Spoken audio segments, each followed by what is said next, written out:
Alright, so...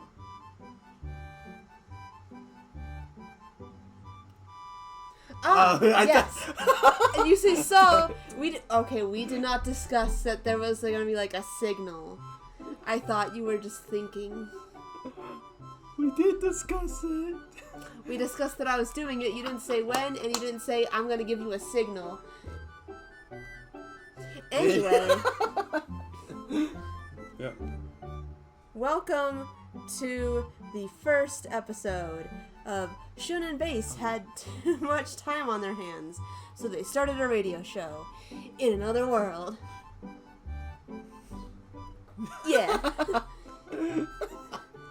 I'll get it. Yeah, you'll get it someday, yeah. Someday. Someday. Someday. Yeah. So this is going to be it's on Twitch right now, and it's going to be on YouTube. Yep. So, yeah. That's how it's gonna be. Yeah. Watch out. So this is the episode, grand start. You also Promising. to introduce yourself. What up, everybody? I'm fucking Bace Jalarin.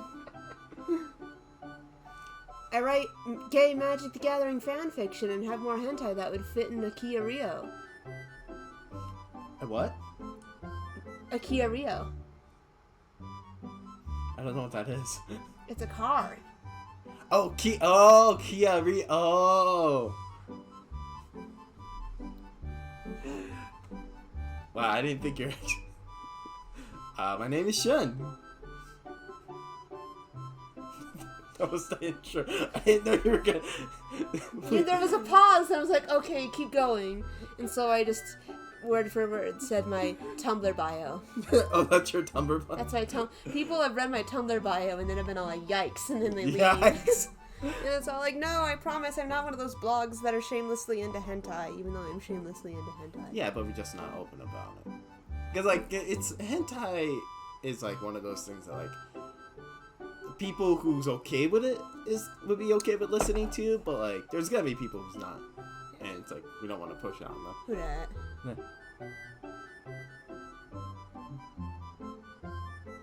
Anyways, That's a bot. Yeah, that's a bot.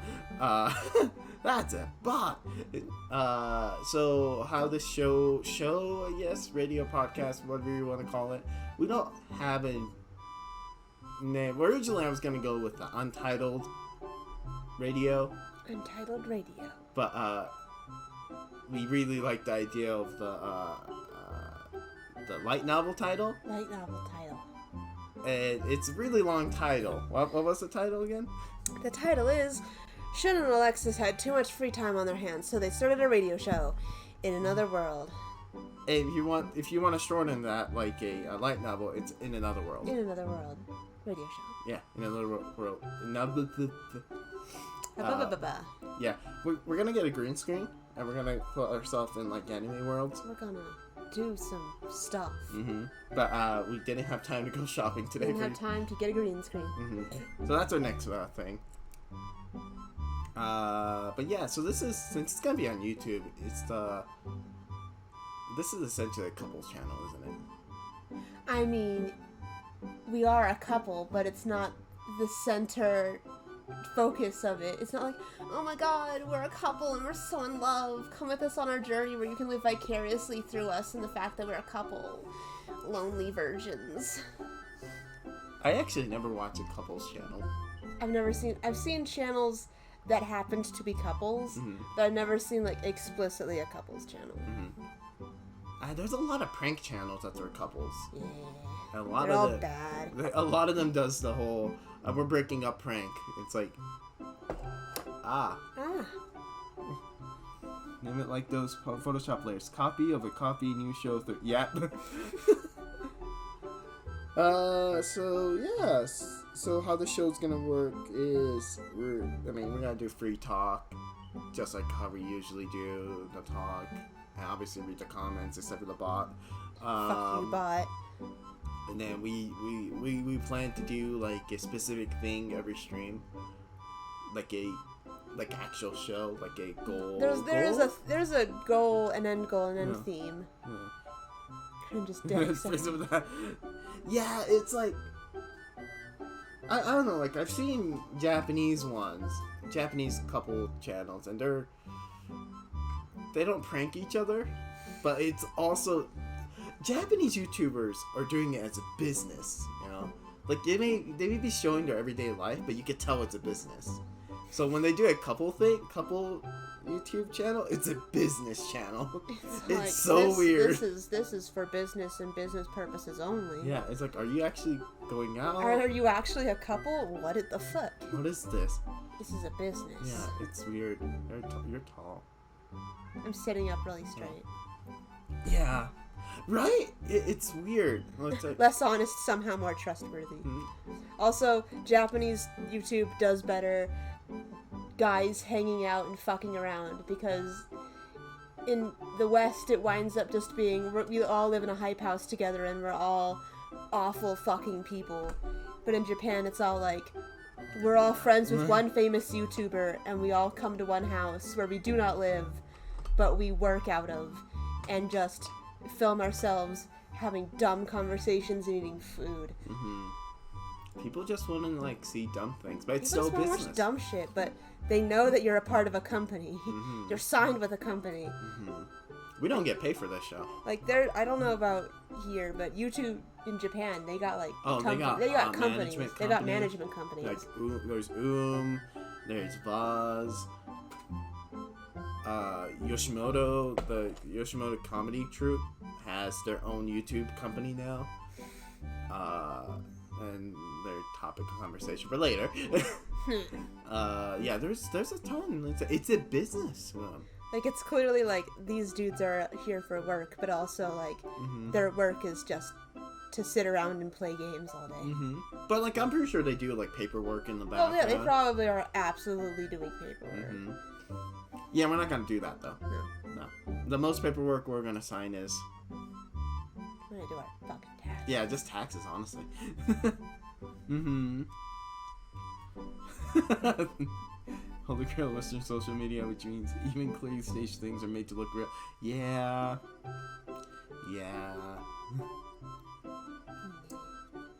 Alright. So, what's our... I guess, so since this is the first episode, we want to do an introduction thing. Yeah. So, our first... Event? I don't know. I'm trying to translate everything that Japanese... This is more based on Japanese YouTube. So it's like, what's the Western equivalent of what these guys are always doing? Yeah. So the Japanese word is kikaku, which means...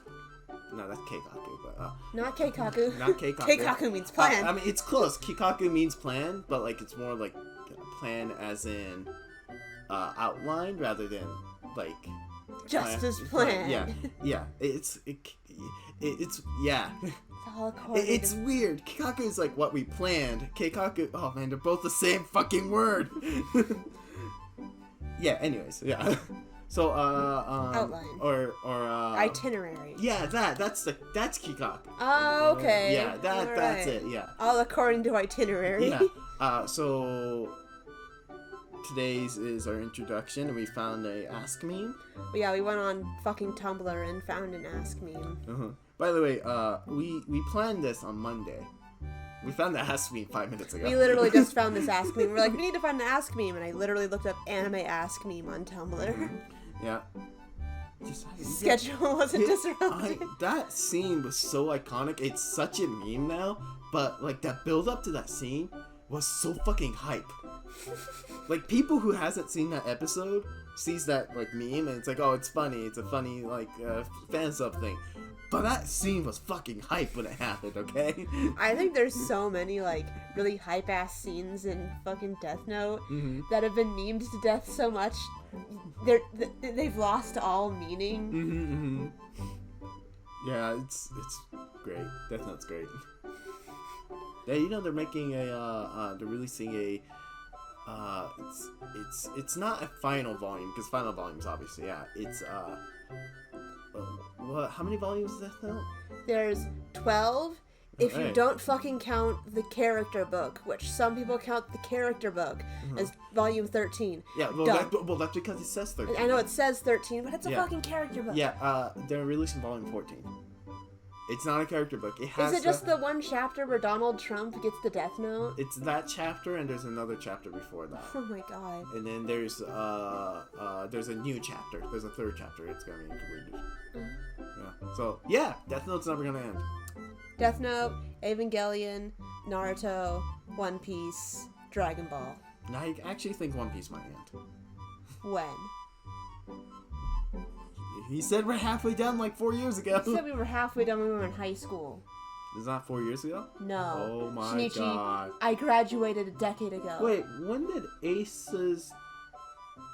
Bleach is slowly coming back, but Bleach has ended. Yeah, Bleach has officially... Well, no, because of novels. Novels and Burn the Witch, technically. And Burn the Witch. So it's not... Okay, that's not over yet either. It's not over yet, but it doesn't feel like something that's never gonna end. No, because Bleach is not popular enough.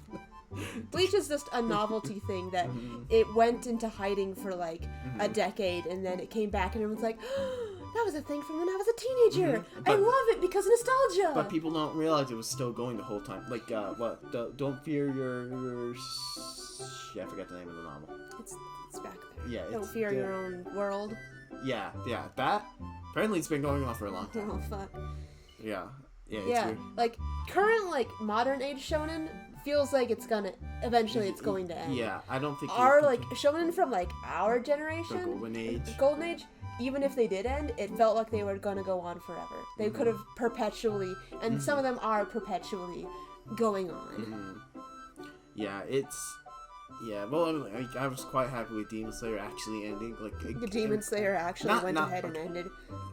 As a manga fan, I liked it because that means the manga artists can do whatever they want now. Oh my god, so I watched this fucking video. Super Eye Patch Wolf does these yearly like Shonen Jump wrap-ups.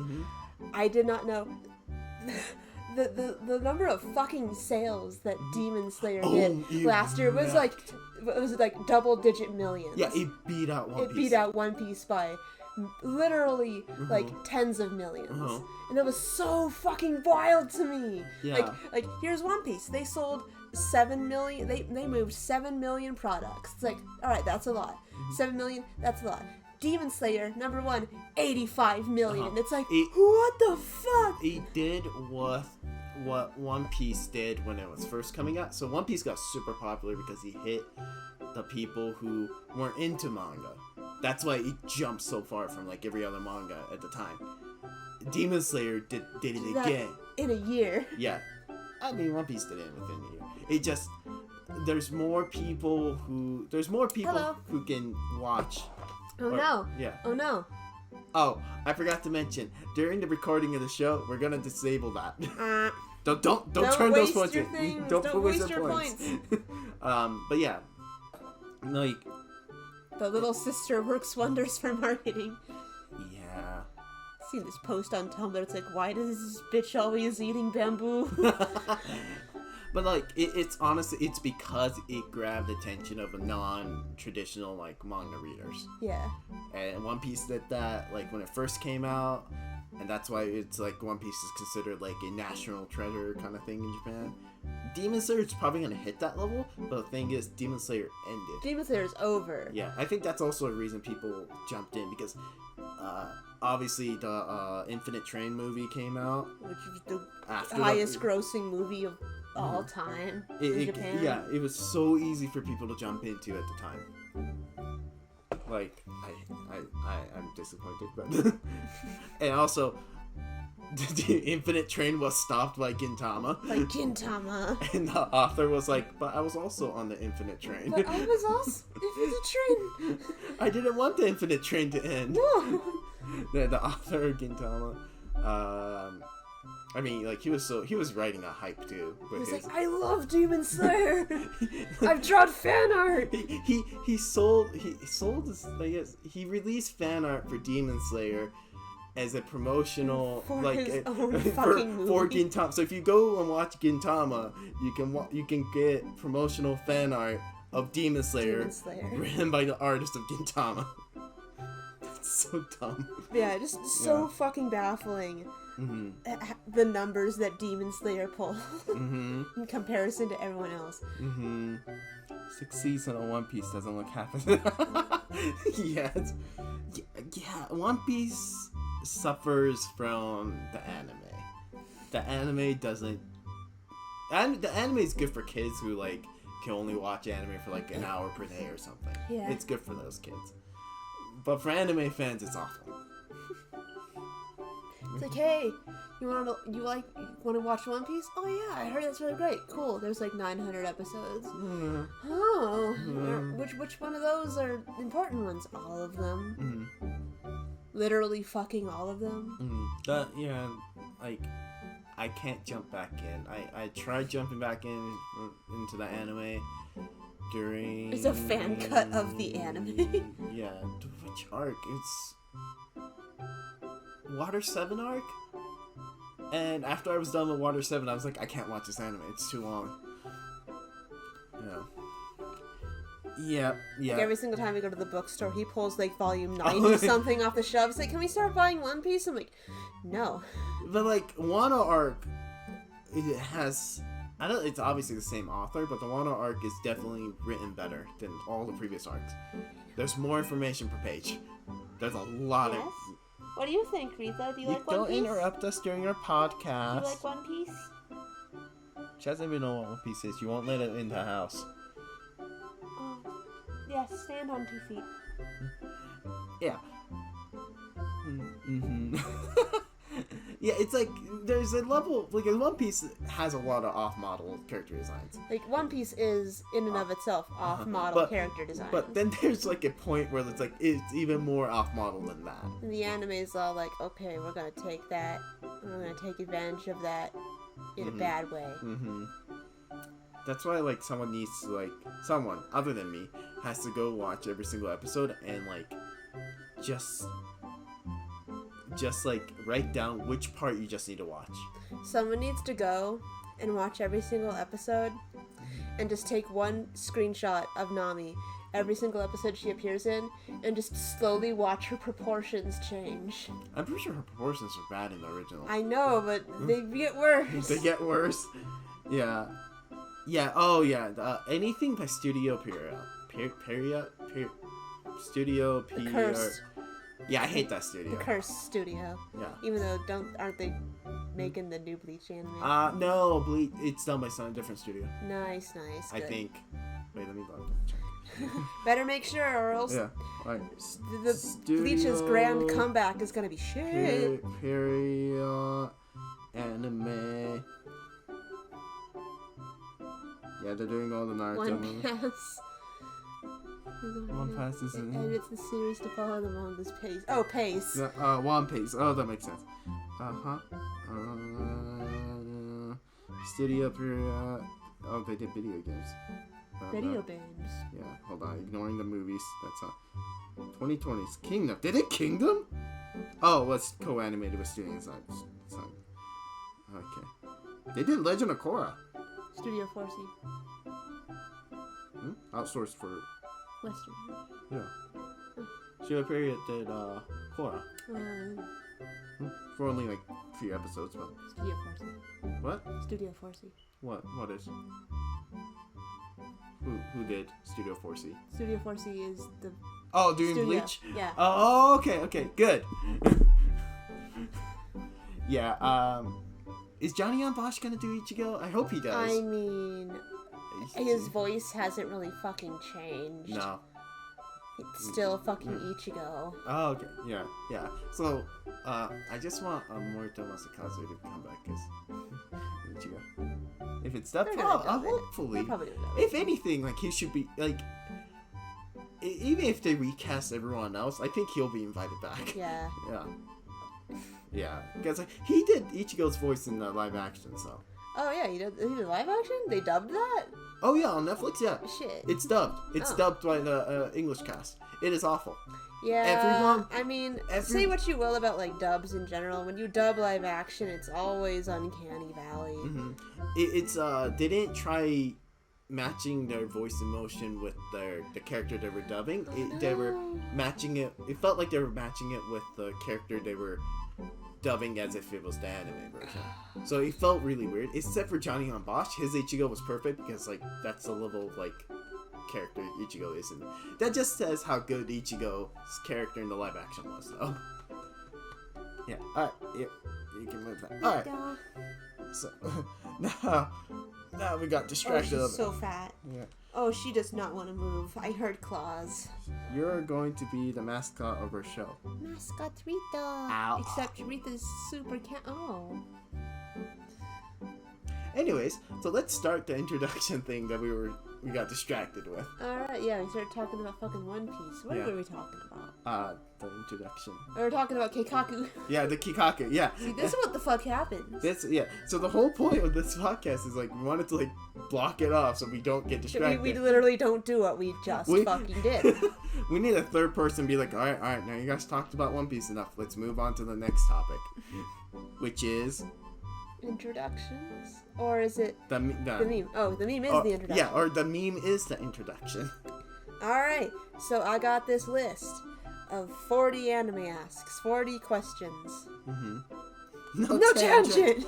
You're gonna break out the spray bottle. No! Go on top. Air spray bottle. Oh, well, that'll get Aretha off your. I'm not going to, but Aretha's staring at me. Yeah, she's fucking scared of. Yeah, I'm not going to.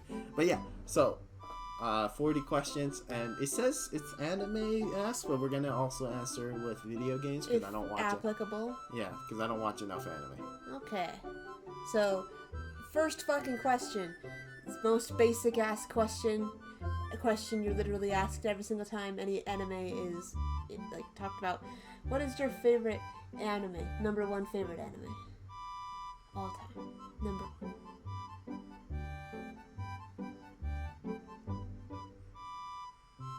What's the creme de la creme?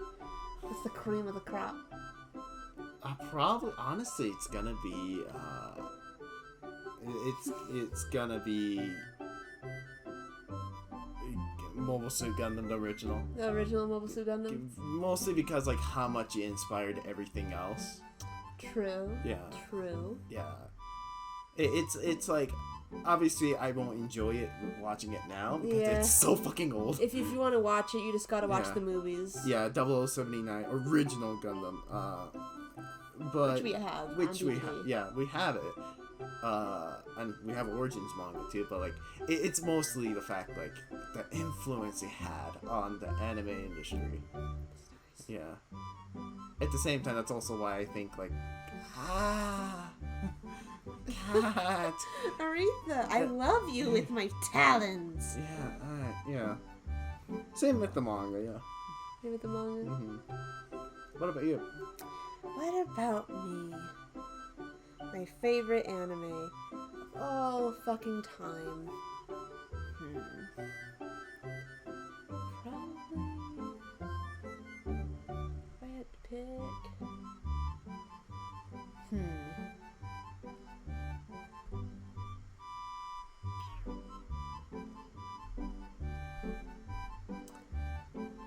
That's a very good question. Yeah, it's hard. It's a hard question. I have a lot of favorite anime. Uh-huh. But I never really thought, like, which one of these is, like, my number one. Right? Which one of these is just I could go back to forever. And then I have to think, like, okay, maybe, because I have all these ones, like, I liked it. It was a good anime. Like, critically speaking. I have to think, like, a deeper reasoning. Mm-hmm. The dogs are making some demon noises. Yeah, I heard, yeah. That was terrifying. What was happening in the other room? The dog is a goblin. Mm-hmm. But, like, something that's on, like, a deeper emotional level. And that's why it's probably got to be Azumanga Daioh. Because I was introduced to it in high school, and that fucking anime established, like, identities within, like, the group. Like, everybody in my group was all like, I like this character. I'm going to essentially, we kinned these characters. Yeah, I know what you mean, Like, we didn't know what kinning was, but we kinned all of those characters. It got to the point where, like, I couldn't tell if the characters were based... it felt My waifu. my waifu. Like, it got to a point in that group, you could tell who their favorite character was. You could tell whose favorite Azumanga Daioh character was whose, because we all picked. Yeah, not just personality, but like the style too. It's No like, doubles. Yeah, it's also that too. It's like, oh, okay. Everybody had a fave. Everyone. And that's my personality now. That's exactly how I'm going to act and behave.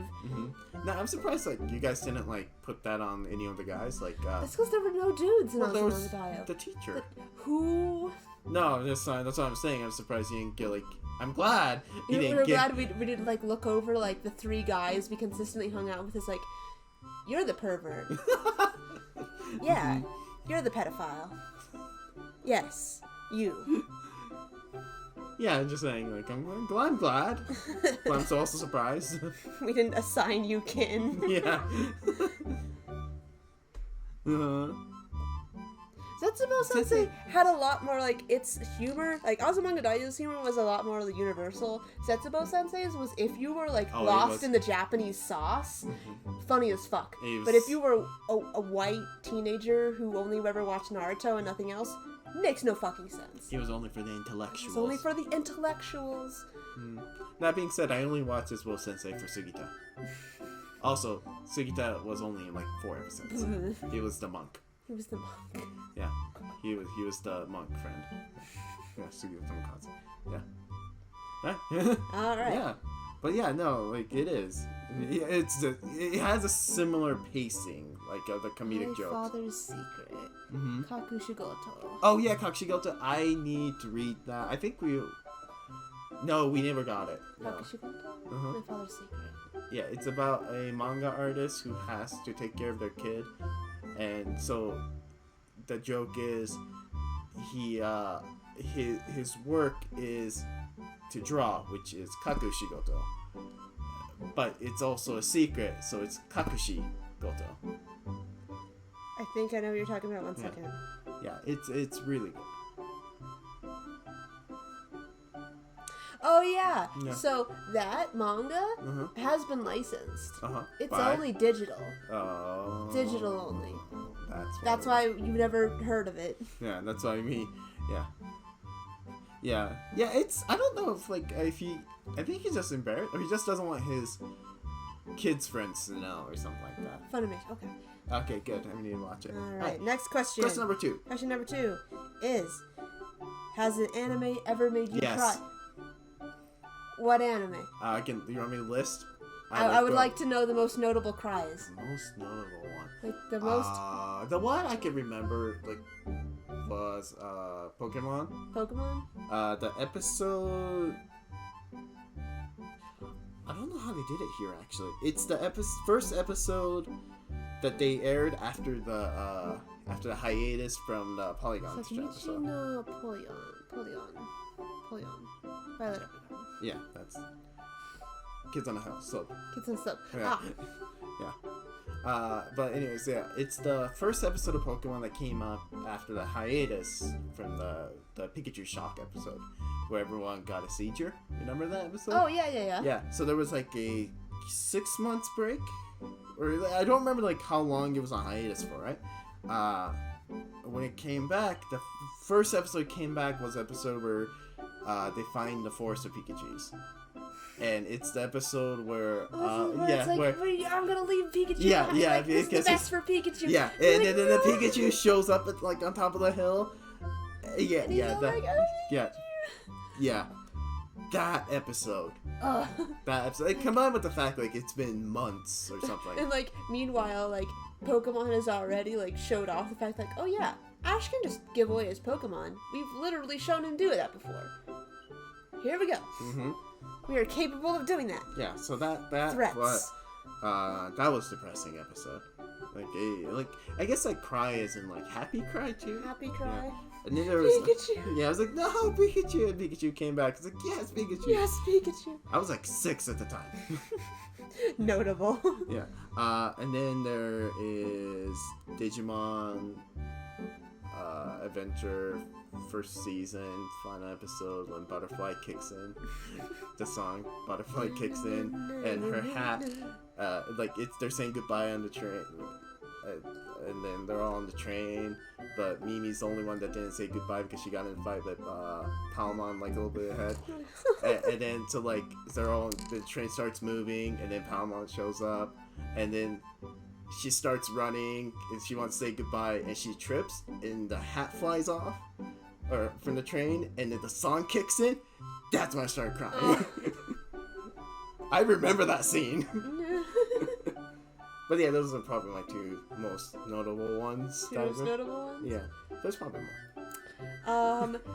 Every single time an anime takes place in high school and they K-On! K-On! destroyed me. Mm-hmm. The ending of K-On! Fucked me up. It really fucked me up.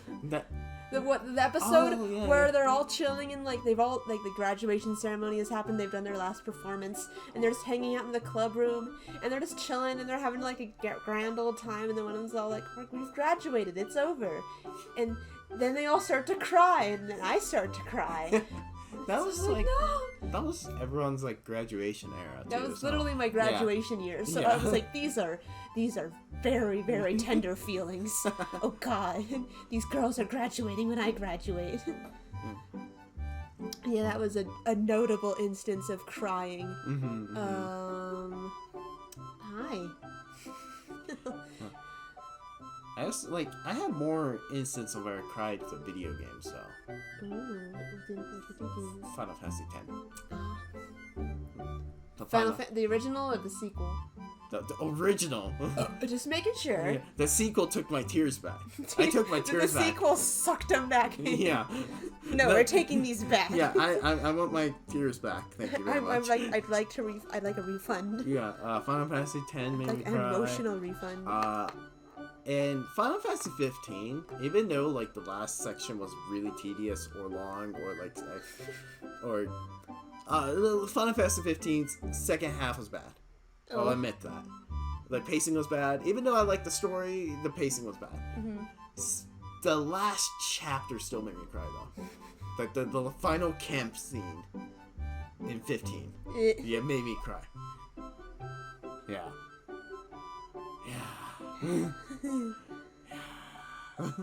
Yeah.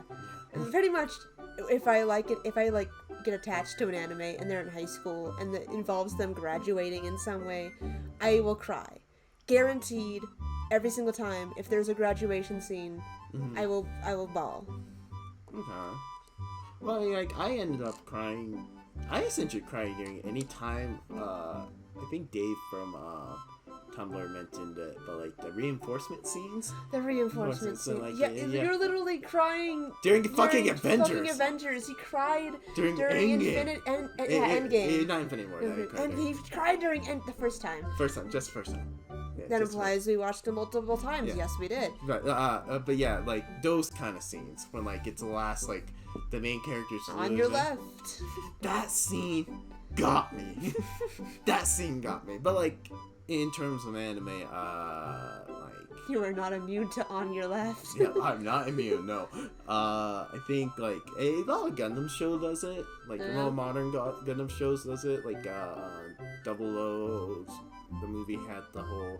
They did it 3 times. But when Setsuna finally shows up in the final battle, you just see the beam go through the screen, and everyone just looks over.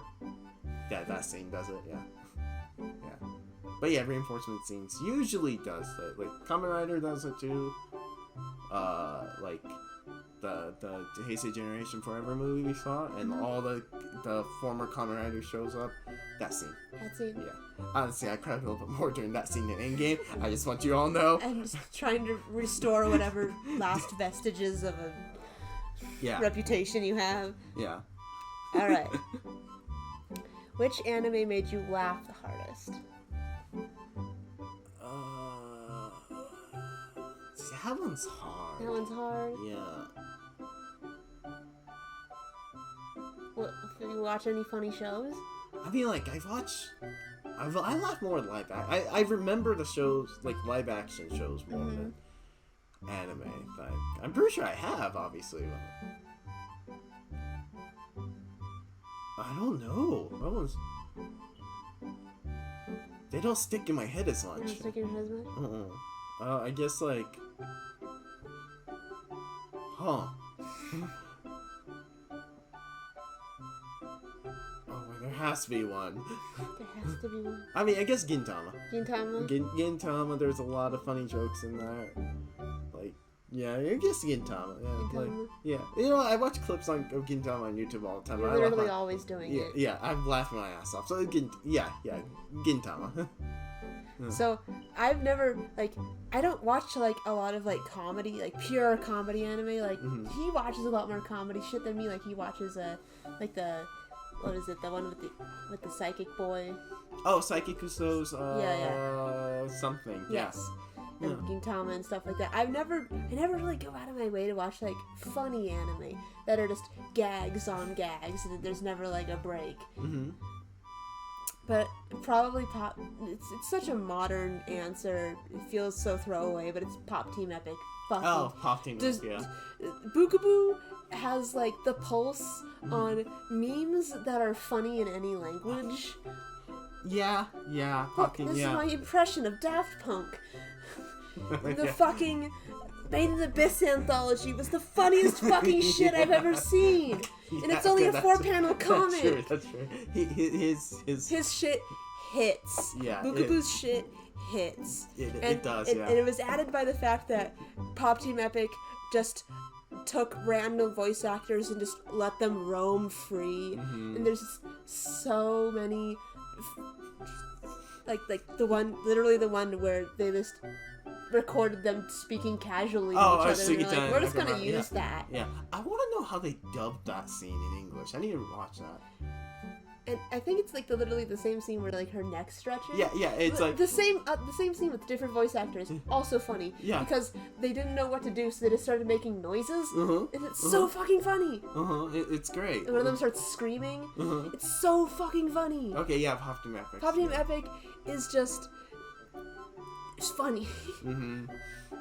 That show is There was great. never like a time where I was all like, that's too Japanese for me. I didn't quite get it. Yeah, that's Sometimes true, yeah. she will come at me like, this is a Japanese pun, and I'm like, you just combined 2 words. That wasn't funny. Maid Dragon. Maid Dragon. It's funny. And I'm like, did you just combine the words maid and dragon? It's like, yeah, it's a pun. Yeah. It's like, this is not punny. But it's funny. But yeah, every single like joke in Pop Team Epic in the anime hit. Yeah, you did, yeah. So good. I totally forgot about that, yeah. It's because I watch their podcast every single week that, like, I totally forgot about Pop Team Epic. Oh, also another notable time I fucking laughed was Skullface Bookseller Honda-san.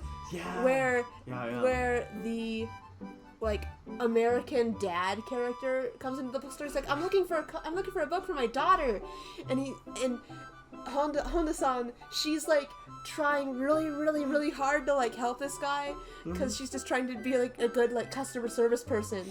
She's like, oh no, it's a foreigner. I've got this. I can speak passable English. And this guy's like, I'm looking for this book, and it's a freaking yaoi dojin, and she's faced with like the challenge of having to explain that they do not sell those there and having to explain what a dojin is. She's like, it's a special yaoi book! And he's like, God. oh my, holy shit, oh my god! That's a good episode. Okay, yeah, okay. I guess I took all that era of anime because we watch it around the same time. All like the 5-minute shows. Yeah. Well, I guess Pop Team Epic was a full 30-minute show. Yeah, but it did not. I don't know why it didn't stick in my brain that much. It's weird. Because I love those shows. those are good shows. Those are good shows. Like, yeah, those are good, yeah. Alright. Number 4. If you could make a spin-off of an anime, what would it be? Think of an anime and think that doesn't have a spin-off. It doesn't have a spin-off. Yeah, let's go And with think that. like, I would like to make it a spin-off. Oh, that one's... A lot of shows already have spin-offs. Right? Shows already have spin-offs. Like Gundam is just made of spin-off. Gundam is literally just a so spin-off. Let me just put that to the side. Yeah, I forgot what show was up. Yeah.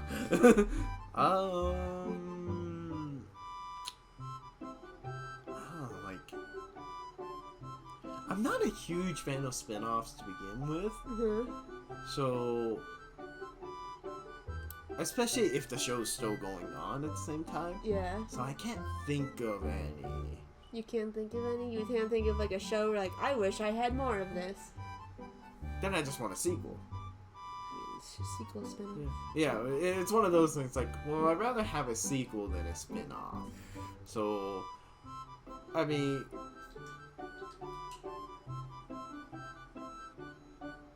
do I want an Ace spin-off? No, Ace already has a spin-off in One Piece. Oh... okay, let's go with games. Let's move that to games. Alright, Shinichi gets to answer it as games. Yeah, so spin-off of a game. I want a full-on Majima spin-off. Where is my Majima game? Yeah. What about a revival with a shifted character focusing on that's like a spin-off. Yeah. Yeah, well, because like every time like Gundam does a spin-off manga or spin-off show, I'm like, why wasn't this in the main thing? Why didn't you put this in the original? Yeah, and then later on, it's like, oh, the spin-off's not canon, so Yeah. it's like that's why I don't like spin-offs that much. But I would like a spin-off of. I guess it's the same for games too, huh? I want a Shushu spin-off for Dynasty Warriors. Like it's just a game about Shushu.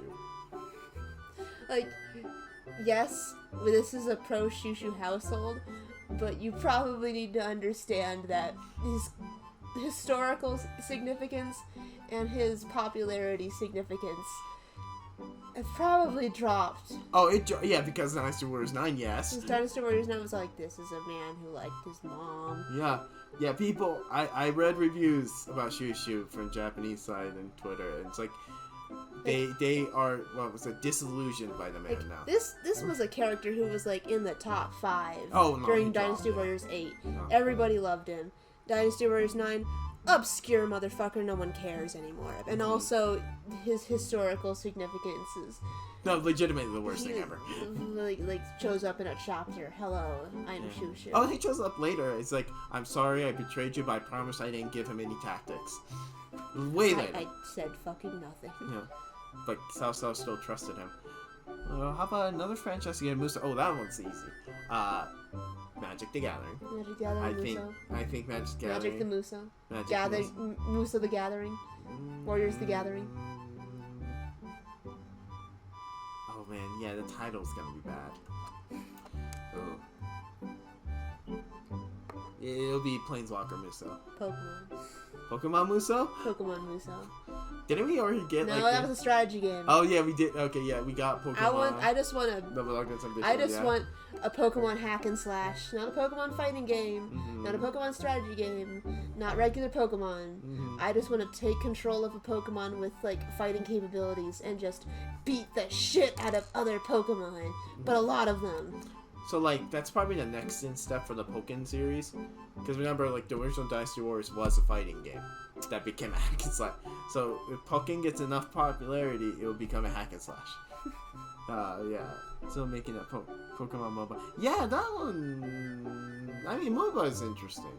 I like MOBAs. I just don't like how competitive they can get. Also, can you pass me a monster? Where is it? Oh, it's on the back. Oh, actually. Oh, I see it. Can I answer this question? Yes. I'm going to cycle back to Azumanga Daioh again. And I know it's something that would never happen because the author would never allow it to happen. Because Azumanga Daioh is the reason we don't have a Yotsuba anime. Yeah. He fucking hated the Azumanga Daioh anime so much. He was all like, you don't get to touch the rest of my stuff. No, nobody does. Nobody can. No one's touching it. So this would never happen. He just didn't like the adaptation. That's fair, though. Even though it's so beloved, he hated it. Yeah. But I want a spin-off where it's the two teachers. I want to see their high school. I want to see their high school lives. I want to see what they were like because they always bring it up. Like, oh, I remember this one time you had this crush on this one guy, and she's like, "Don't bring it up." I want to see their high school lives. So like, if they do that, If because they might just be a manga spin-off. it'll be set in like the 80s. I don't care. I want to see it. Yeah, no, he didn't like the anime. I think it's more he didn't like the people working on the anime. Like, he had no control. Oh. So, something like that. Obviously, it's a rumor, because, like, he also hates interviews. Like, this man, does not like interviews. Like, he disappears every, like, 2-3 years and then, like, comes out of hiding. Here's a new Yotsuba manga, and then disappears again. Mm-hmm. Like the fucking wind. Mm-hmm. So. Yeah. Oh, actually, I do know what anime I want to spin off on. Bokurano. Bokurano? Uh-huh. I want an actual legitimate, like, spin-off of that, so it actually ends a story, because the anime did not... The anime was more of a spin-off near the end, because the anime just stops and then the manga keeps going. Yeah. Mm-hmm. As a characterization. Yeah. Yeah, it's a good... I mean, I love the manga, obviously. But, like... And the anime was good. But, like, yeah. We never know, because he's not open about his work. Nope. Alright. What's next? Next. I think question 5 is a little easier than question 1, and it's list your top 5 anime, which is kind of redundant because we've already said our number ones. Uh-huh. But what's the other 4? If we're ranking it, top 5? Okay. Top 5. Number 5. Ooh. JoJo's Bizarre Adventure Part 4. Is number 5 for me. Yep. Or do you want me to just do the whole rank? Just do the whole thing. Okay. Number 4 is... probably Gurren Lagann. Gurren Lagann? Yeah. Number 3 is Gintama, because the final arc was so amazing. I can't wait to see the movie. Number 2 is Double O, Gundam Double O. Number 1 is probably... As of now, I think I really enjoyed Iron Blooded Orphans. Mm-hmm. Yeah, so number 1's Iron Blooded Orphans. So number 5 was JoJo Part 4. 4 was... What did I say? Gurren Lagann? Gurren Lagann, and then Gintama. Double O. Iron Blooded Orphans. Somebody likes mechs. Yeah. Oh my god, that was a lot of mechs. Oh, and Bokurano's on the side. Like, it's the anime that I recommend to everyone, except for the ending. As someone who read the manga, the ending of the anime is not as good as the manga. So that's why it's not on the top 5 list. It's like number 6 or 7. I'm looking behind me as a refresher. My memory is very bad. Okay.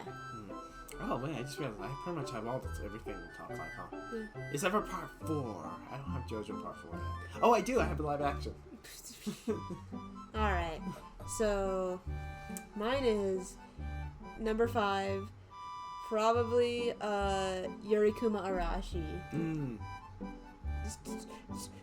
Nothing. That anime is absolutely 100% like symbolism. So fucking bizarre.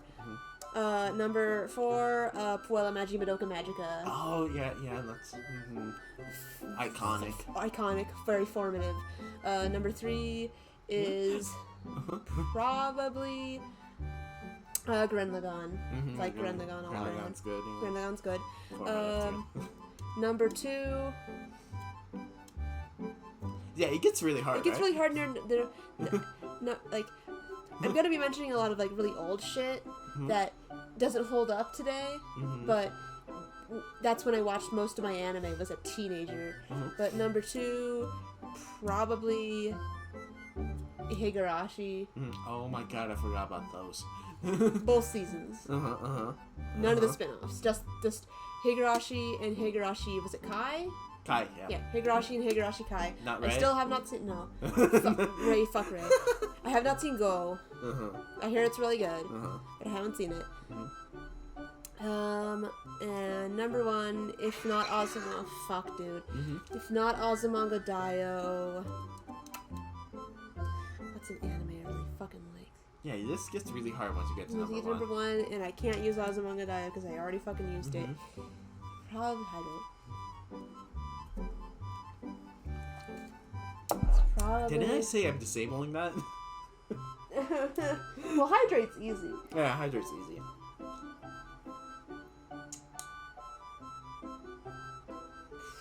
Probably. Number fucking one. Yeah, it got really hard. Really hard. Probably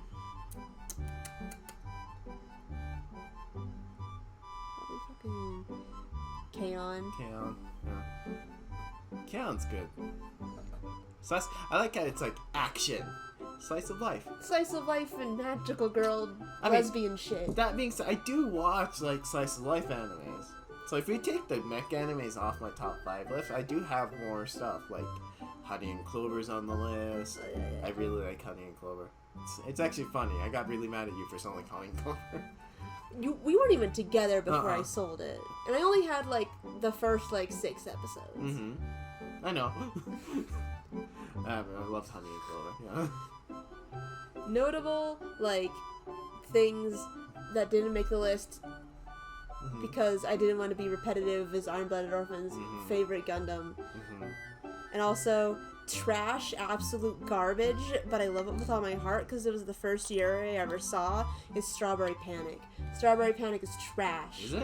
It's absolute garbo. Oh. It's like the most Yuri to ever Yuri. It's so stupid, but I love it with all my heart because it was the first Yuri I ever saw. I didn't watch or read Strawberry Panic. It's Wait, isn't it by Peach Pit? No. I figured that's your Strawberry Panic. I love the fucking story behind Strawberry Panic. It was originally a novel, and it was a novel designed by committee. They literally like, here are all these girls. We have designed all these girls. We would like our readers to pair off these girls that have no personalities. This is just what they look like. Who do you think goes well aesthetically with who? And then the readers, the potential future readers, paired off these random fucking chicks. And then they're like, cool, we're gonna write that now. And it was so generic. Yeah, at that point it was gonna be generic, yeah. Interesting way, I didn't know that. We own the novel, and what is of the manga. Let's take it. And the anime. I have it all. It's like, Modica is such a good series that ruined reconstruction for like 10 years. Yes, it did. Oh my fucking god. Oh my It god. ruined the magical girl genre. I want to go back to like Pretty Cure's like the only like magical girl shit that was like, no, keep your grim dark. We're just gonna keep on being classic magical girl. Magical girl genre was obviously for girls. Yeah. But that doesn't mean like guys can enjoy it. No, guys could absolutely enjoy it. It's one of those things that targets definitely girls. But the problem is, after Modica, a lot of magical girls animes came out, and the target stopped being girls. Yeah, it started to be like, look, they're all dying, there's all this blood, yeah. and it was so dark, and oh no, the It made girl. me sad. It's all like, okay, fuck. A really popular one. I would kill for some Sailor Moon right now, and then Sailor Moon came out, and everyone was all like, no, wait, we changed our minds. Like, what was it? Like, there's Nanoha that was, like, popular before Manga. Classic. Yeah, Nanoha. Nanoha That was, like, for everyone. Otakus.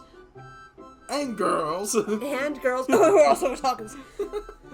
That was a series shaped by nerds. It was. Because, like, the first few seasons was fun. The first season was all like, then, cute, fun, magical girl show. And then the otaku were all like, it little became, girl. like, hot-blooded anime. It's like, what the hell happened? And then, like, it aged them up and turned them into lesbians, and they have a daughter, and it's all like, oh. What happened? Yeah. What happened here? Yeah, it's good. It's a good show, but, like, after Modica shows like that stopped existing. Yeah. Like even Pretty Cure's still Pretty Cure. Pretty Cure's got a formula. Yeah. They gotta stick to it. Well, Pretty Cure's essentially Kamen Rider for girls. Yeah, it's Kamen Rider for girls. Like they have collaborations. Year on year, they gotta like, alright, we gotta produce the same thing but cooler. Like, did you see the most recent collaboration that Pretty Cure did? It was with Super Sentai. And so it was the... I'm turning this down, by the way. It's hot as fuck. You can watch it on YouTube. It's Super Sentai I saw Kira Rangers, the new Crystal Rangers, and then the Dino Rangers, and then the one before that, dancing with the CGI version of Precure. And it's like, oh, okay. Okay. All right. But yeah, I feel like I love Modica. Oh, Modica's still good. Absolutely like a masterpiece, and I love it. I hate what it did to the genre. Mm-hmm. I hate it became the Evangelion of magical girl shows. Like when Evangelion came out, everybody wanted to make their next Eva. Everybody wanted to make Eva, and so everybody tried to make these like really gritty, like mech shows with a twist. Like, oh, it's so twisty. Oh. Every single one. It's all like you like little boys piloting robots, and you like the power of friendship. Fuck you. With Fafnir. These robots are powered by souls. Then depression. And everybody's sad. Mm-hmm. So like. Okay. But I mean, it means it has to be philosophical in some way. You have to make them think. It means that anime succeeded. Yeah, it succeeded, and then everybody was all like, "We need to copy this," and it's like, "No, stop." Mm-hmm. None of them can hold a candle to original. Honestly, yeah. Yeah. They really can. I mean, like, there's some, like, I want to say, Rosafon's wasn't that good either. Now that I think about it, Rosafon was also bad. There's King Gainer. That was good. The Anybody hear about King Gainer? No one remembers that show. It's Dreadlocks mech. Yeah, it's a mech with dreads. Okay, let me just look it up. What the fuck? No one remembers King Gainer. No. It's made by Oberman King Gainer. What the fuck is that? Oberman King Gainer. Oh, what the no one fuck? remembers. Oh my god, I'm sorry. Anybody watch this motherfucker? You could tell, like, the artwork is done by yeah, it's Tomino. So like, it was funny when this came out. Everyone's like, "Oh, it's a ripoff of Evangelion. It's like the depressing theme." It's like, no, this is Tomino's thing. This is Kill Them All Tomino. This is Kill Them All Tomino. This isn't inspired by Evangelion's grim dark. This is what inspired Evangelion. Yeah, this is what inspired Evangelion. But yeah, a lot of people don't understand that. But like, no one remembers King Gainer? Oberman King Gainer?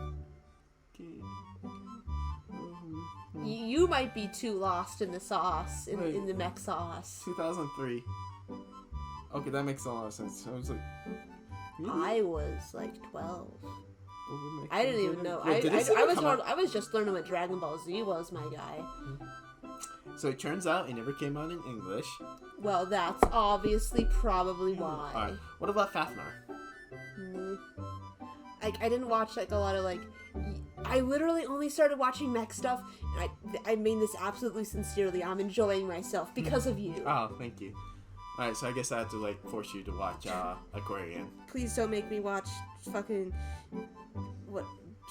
gamer robot, whatever the fuck King Gainer. You're not wrong. He is a gamer. Gamer. Yeah, King Gainer is about a. It takes place in a world where like it's like everything's frozen, so kind of like Snowpiercer. And they have trains connecting each major cities. And what's his name? Forgot the main character's name. He's a gamer. He's a pro gamer because the only thing that connects each city is like video games. So he's a pro gamer, but he gets caught up in a exodus movement, which is you take a part of the city and you break it off the city because no one wants to live in everyone wants to be free. So he's caught up in it because he's really good at piloting fake mechs. Okay. And that's the story. It gets really depressing from there. Alright. Yeah. Alright. Next question. I don't know how well you're going to be able to answer this. It's top 5 anime OSTs. Oh, easy. Alright. Oh, easy. Wait, so just name the anime, right? Just name the anime and try to, like, at least explain the song that you're trying to reference. Ooh, okay. Oh, I see why it's hard. Oh. okay. So Kids on the Slopes, jazz music is like the soundtrack is fantastic. On the same note, Cowboy Bebop has amazing soundtrack.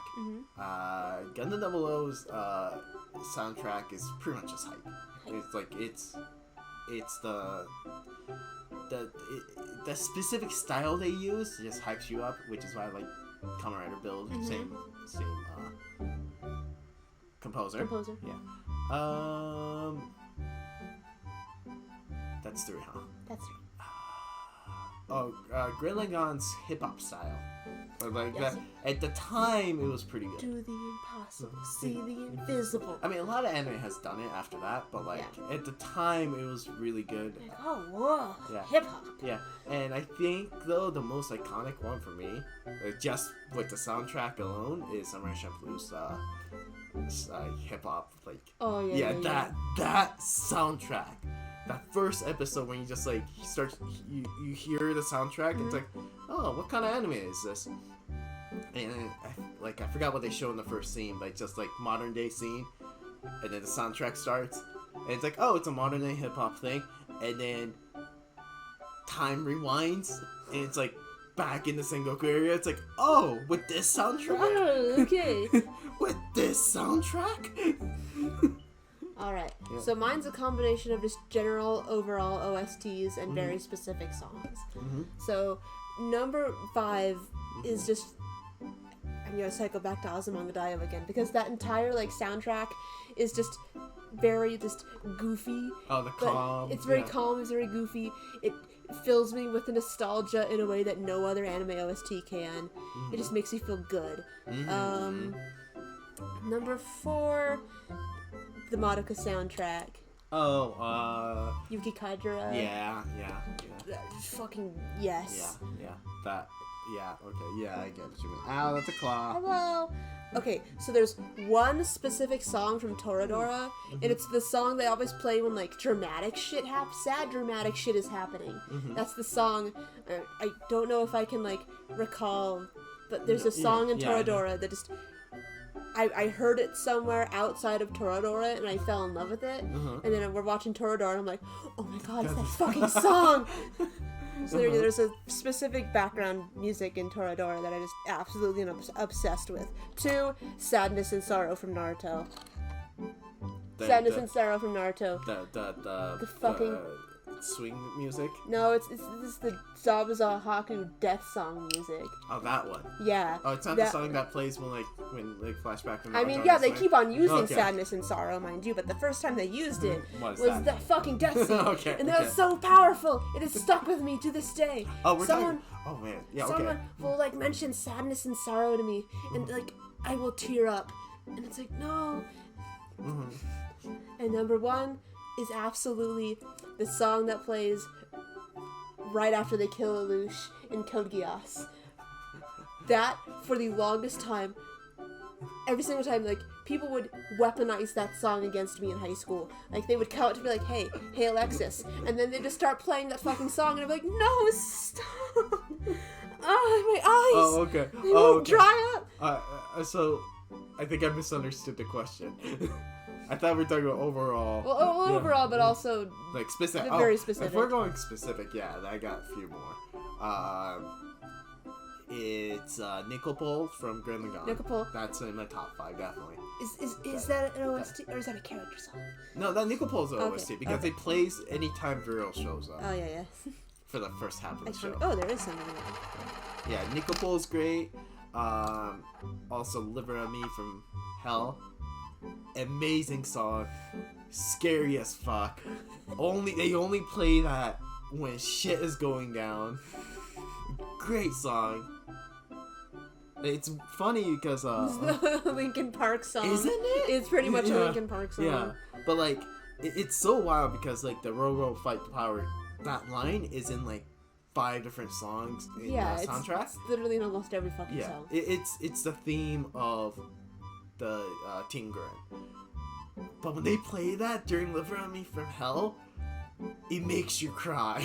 It's so good. And then there is the so from Gundam 00.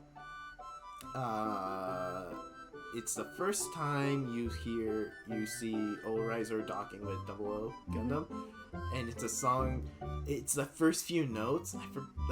I'm bad at music, so I can't like repeat the note, but like yeah, like it's such a good note because like that scene is no one knows what's gonna happen, and you just see Old Riser just come like from the corner of the screen, and the music starts, and it's like hype. Yeah.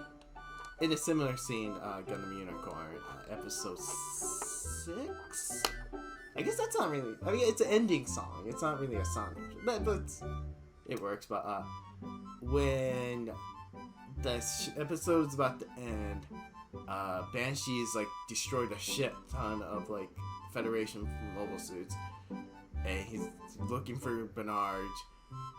And you see... like the light of Unicorn for a second, and the song kicks in, and then Unicorn just like flies down from the sky. That is the best scene in Unicorn, and I want people to watch Unicorn just for that scene. Just for that scene. You can stop watching Unicorn. Yeah, after that because it just gets depressing from there. Because like the next episode starts with Banshee versus Kushitoria, and that gets really depressing. All right. Next question. Easy to answer. Have you ever watched an entire anime in one sitting? Yes. We've literally done that. We've done that recently. And before that too. But almost every single time, it's always like, oh, let's sit down and watch a couple episodes. Mm-hmm. And then it's all like, oh. Nope. We've marathoned a 25 episode anime. Oops. I mean, we watched Devilman Crybaby in one sitting.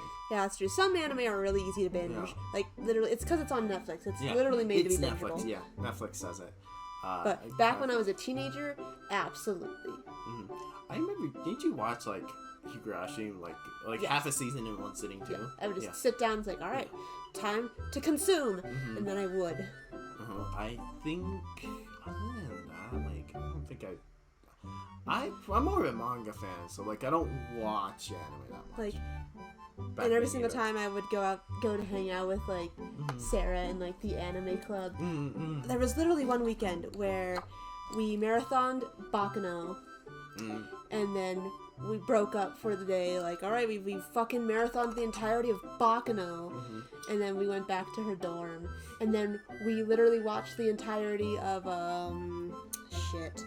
what's that one fashion anime by the person who wrote Nana?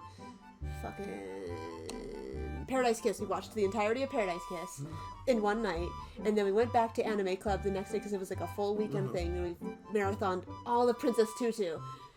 Okay. It was the most insane weekend. I don't know how we did it. Yeah, I don't have energy to do that. We were just the weeb, the teenage like early adulthood weeb energy was strong. That fucking weekend was just we did the impossible somehow. Like, I'm trying to think. I don't think I've done. I'm also more into anime movies versus like the shows in general. Yeah. I've seen like multiple. I mean, I've seen both Gurren Lagann movies in a theater in a row. Done that. So, but yeah, I don't think I've sat down and watched anime other than Toradora. Other than Toradora. Yeah. Like full-length anime. Yeah. But Toradora's good. Toradora's good. Yeah, it's worth Watch Toradora. Yeah, Toradora's good. We sat down and watched all of Mandalorian, season 1. Yeah. It's like, I'm not a binging person to begin with. I'm binging on accident. Yeah, it's honestly that. Someone has to start binging. Someone has to be like, hey, you watch this anime? Sure. Yeah, sure. And then you sit down, and then neither of you has, like... both of you are, like, too shy to be like, hey, can we stop? You're both, like, too socially awkward to be all like, we can stop. So you just keep on watching it, and then you just watch the whole thing because neither of you could fathom the will to be like, we can stop. What are we on now? We are on 8. 8? Oh my god, this kind of... Alright, let's just do it. Speedrun. Who's your favorite anime character? Oh my god, that's hard. As of now? Because the favorite's weird, because, like, there's gonna be, like, characters I want to hang out with, characters I want to punch, characters I want to, like, go to school with, and stuff like that. Like, it has to narrow it down for me. But, like, who's your fave?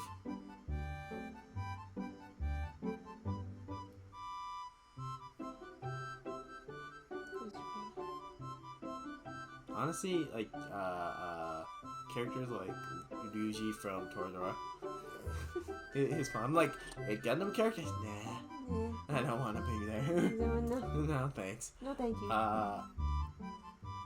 But like, Fave is hard. Like, I like a lot of characters. I like a lot, but like, in what context? Like, when someone says like, "Who's your favorite anime character?" Who's the first thing you think of? Who's the first character I like? I guess Kamina from Gurren Lagann. Lagann. But like, it's weird. So, like, that's a too big of a question. That's too big. Like, why do I like Kamina? Well, he looks cool. He's a nice, friendly guy.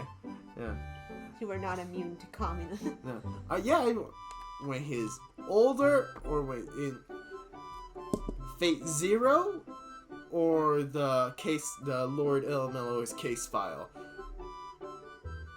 Because I don't want to hang out with the older one. Either. Younger Waver, definitely. Waver's the, yeah, like, Kome. Yeah, the guy who becomes Kome in Fate Grand Little boy. Order. Yeah. I keep on seeing him paired with a big buff man. Oh, yeah. Really? You see, yeah. So, you see that pairing too, right? Yeah. But the most recent pairing is the older version of him with the kid version of him, the servant. Because that's the servant you meet in Fate Grand Order is the kid version. Oh my god. You're not immune to self-cessed. Yeah, it does. It's not a self-cessed. So, no. So, it's... The big buff guy is a servant. Oh, big buff guy. He is a servant, right? Yeah. You can get the kid version of him in Fate Grand Order. Oh, okay. The way you phrased it, I was very confused. Oh, sorry. Yeah. No, I'm not in self-cessed. Yeah, but yeah, young Waver has to come with Ryder. Has to. He comes with package deal. Yeah. He's like that one episode in SpongeBob where the big muscly guy comes out and he turns around and Patrick's on his back. It's like that. Yeah, it's like that. Yeah. I like that character. Yeah. So like, if you tell me anime and then I could be like, oh yeah, I know a favorite character from that anime, that might be easier for me. Give me anime. JoJo's Bizarre Adventure. Josuke. Cool. I like Okuyasu. Oh, the dumb one. Yeah, I like the dumb one. I mean, they're all dumb. I like the himbos. The himbos. Oh yeah. Oh my god. Part 4 is just himbos. Just full of himbos. Like, everyone's a himbo. Everyone's except stupid. For Koichi's not. I mean, they're all clever, but they're all stupid. Yeah, Koichi's not a himbo, though. Koichi, not himbo. Yeah, Antonio, the chef, is still a himbo. They're all himbos. Like, he's not a himbo in the manga or the anime, but in the Rohan spinoff, he's such a himbo. No thoughts. Yeah. Antonio, the chef, is like, yeah, I want to break into our friend's, like, family estate. Why? So I can get ingredients for my fiance. Can't you just ask Josuke? No. No. No. Yeah. No. My fave. Yeah, it's hard. Probably.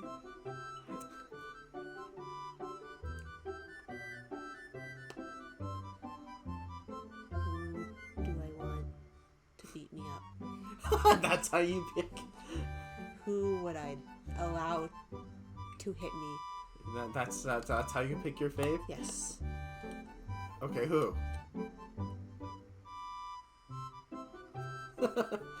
Mugi from K-On! I get that, I love her. Yeah, okay, I get that. Processing. Yeah. I get that, yeah.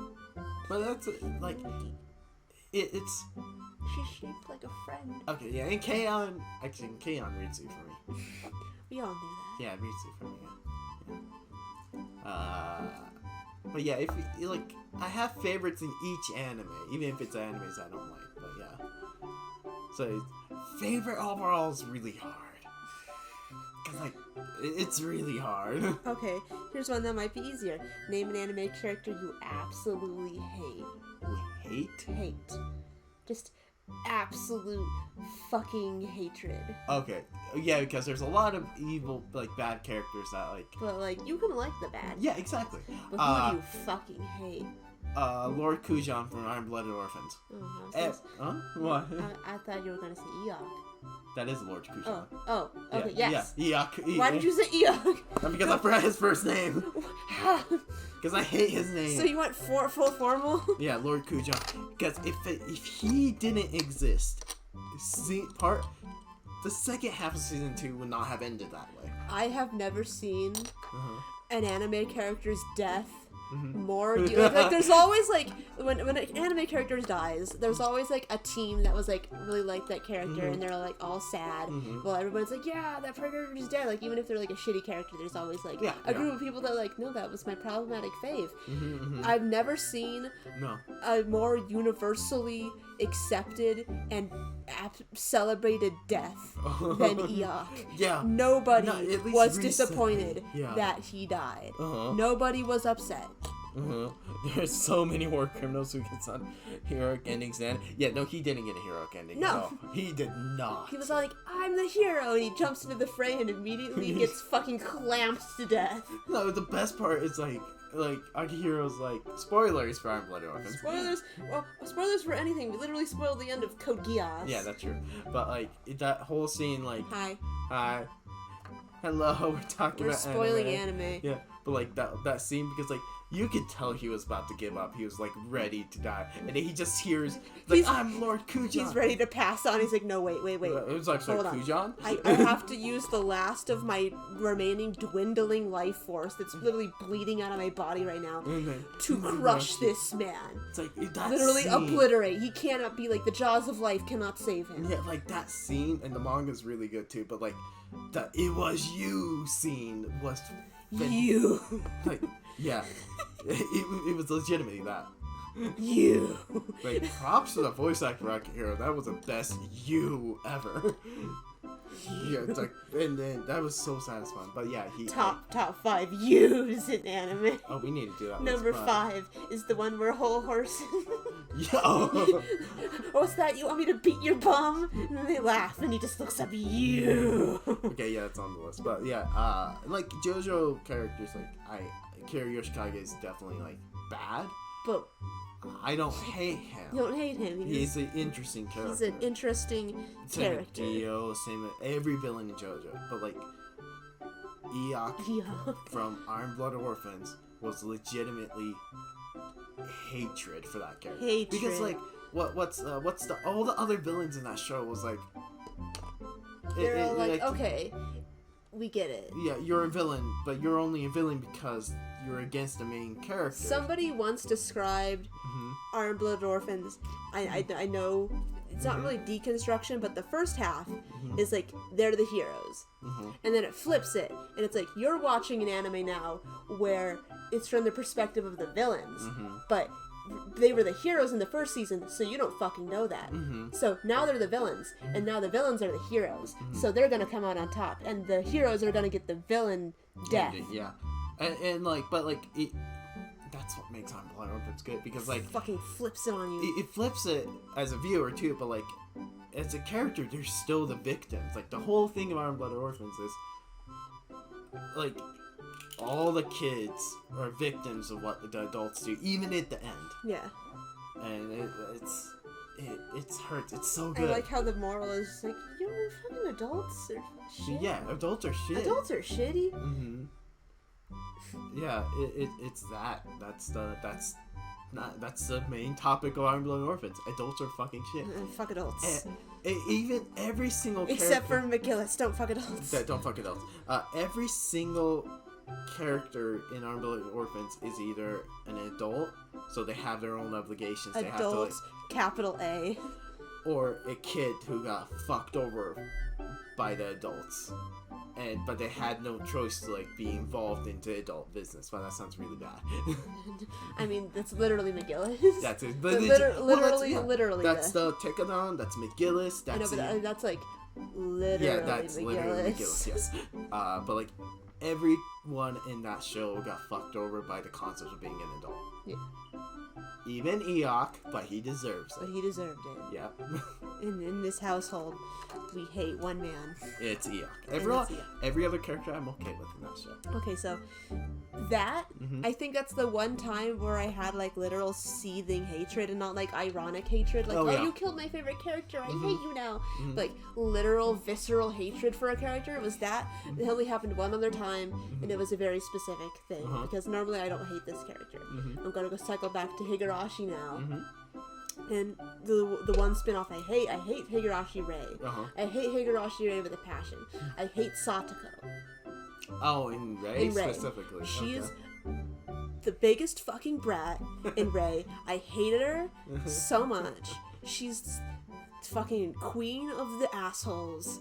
And there's this one scene where Rika just loses her shit and beats her with a chair, and I've never, like, I was sitting there in like the dark in my kitchen as a teenager just feeling pure euphoria over the scene of Rika beating Satoko with a chair. Like, yes, fuck her up.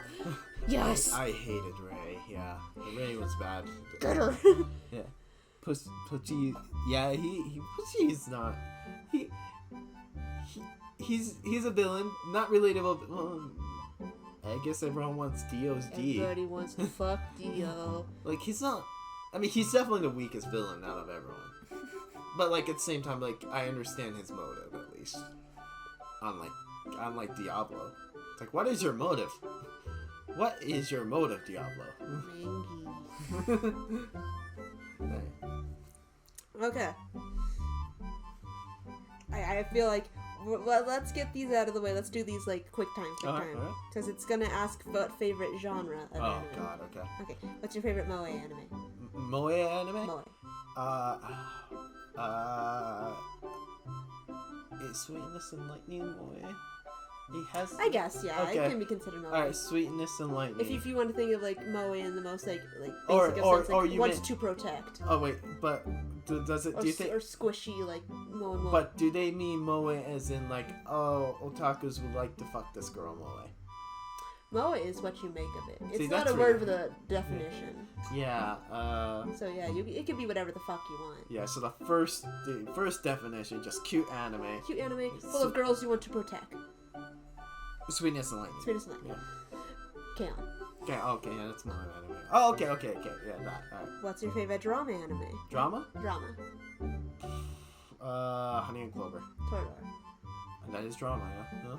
What's your favorite romance anime? Wait, shit. Go back one. So drama anime. Drama. Not romance. Romance is its own thing. Okay. Romance. Romance is romance for me is Honey and Clover. Or Monogatari. Fuck. Okay, but for drama. Drama. And can I do manga? Yeah. Where's my pum? I'm still gonna say Toradora. Okay. Yeah. It's a good drama. Yeah. Comedy. Fuck. What's the coin? Pop Team Epic. Okay, yeah. Harem anime. God, I'm watching a lot of harems. I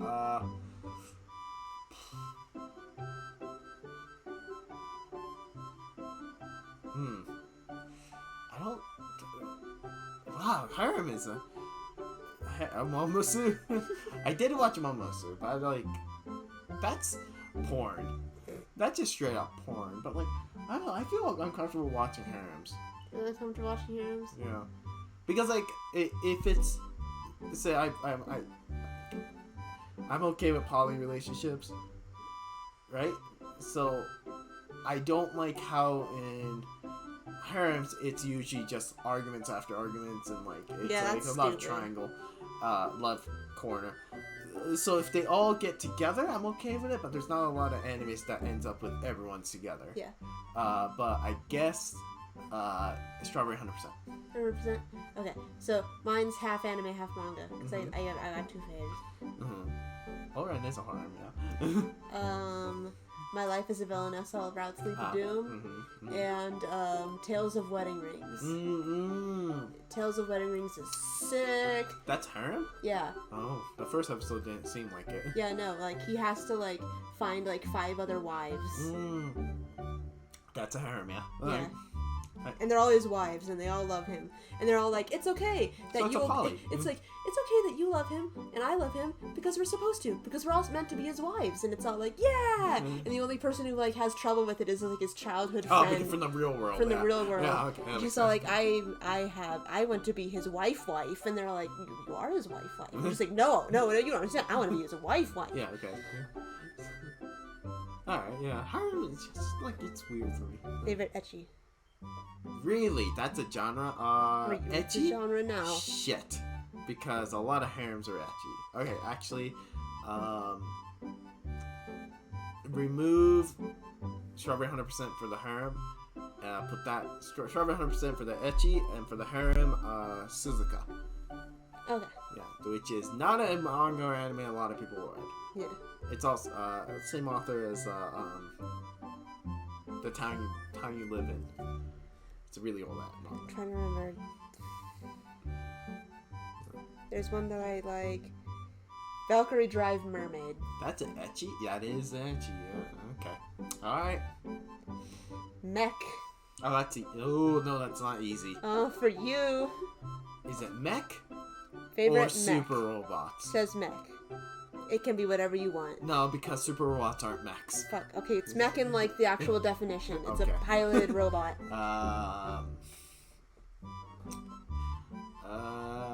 Tie between Iron Blooded Orphans and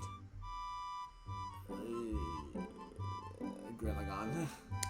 Alright, it's Iron Blooded Orphans for me. We get a free question because this motherfucker wrote drama twice. Alright. Favorite slice of life? Isn't that drama? It can be just kids hanging out. Oh, slice of life.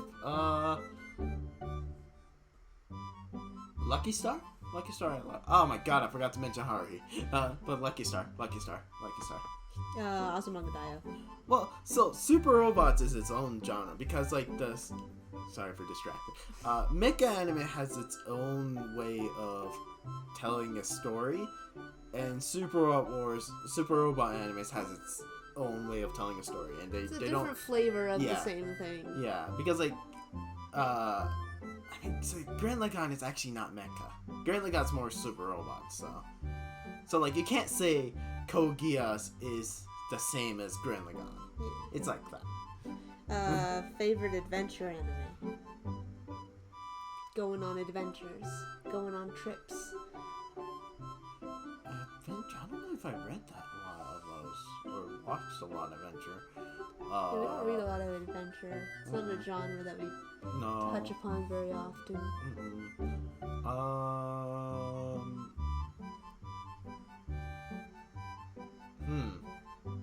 See, I would say Laid Back Camp, but I never actually read Laid Back Camp. I'm going with like I fucking love Laid Back Camp. We have the manga. It's fucking I know, I need to read it. Yeah. Fuck. I need to read it.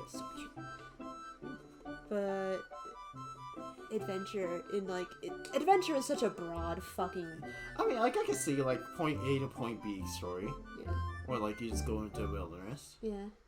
I can see that, but I don't know which one I've seen. Yeah, adventure's hard. Adventure's hard. If I think something, we'll come back to it. Yeah. I'm gonna step over that. Yeah. All right, we've made it past that hurdle. We're on question 21 now. Finally. All right. Halfway done. All right. What's the first anime you ever saw? It can be a movie. First anime I've ever saw that I remember watching. Like, you know, like I probably saw anime before this point, but one I specifically remember watching is Macross 7.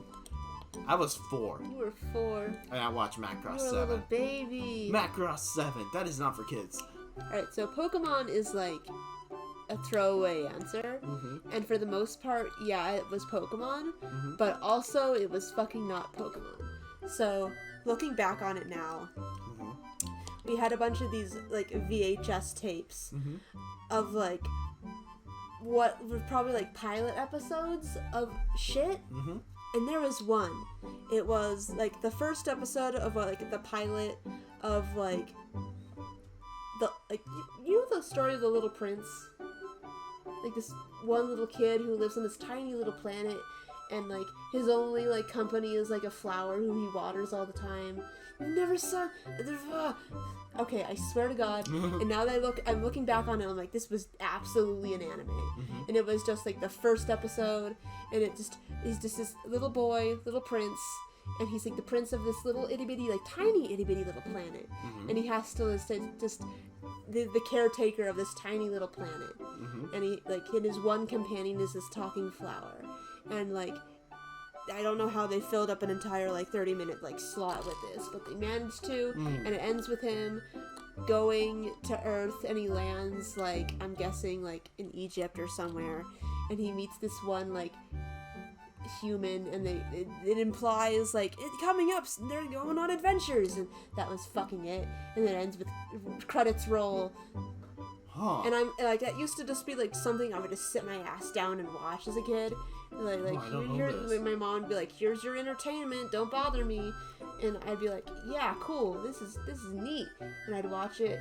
And looking back on it now, that was absolutely probably an anime. Oh no, I don't know this one. Oh my god, you never heard of the Little Prince? No. Oh my god. You're gonna Google it? I'm gonna Google Little Prince. Good luck with that. Yeah, the Little Prince. Is it about this little kid who lives on a little planet? Never heard of it. Oh my god. I'm gonna go insane. Okay. But we're not gonna talk about, like, unknowingly. It's probably Pokemon. You get to have a harem of 6 anime characters of your choice. Who do you choose? The girls. We can go back and forth for sake of thoughts. Harem. So with the intention of dating them. With the intention of dating them. Watch out.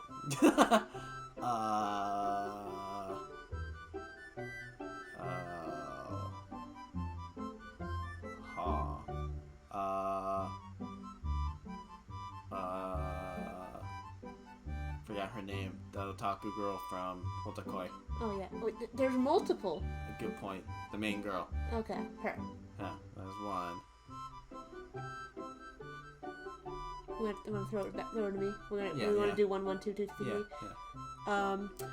Adult Mikuru from Haruhi. Oh, okay, that makes sense. She's got big mommy energy. Okay, yeah. We can actually say that because there's a character, Adult Mikuru. She's literally an adult. Adult Mikuru, yeah.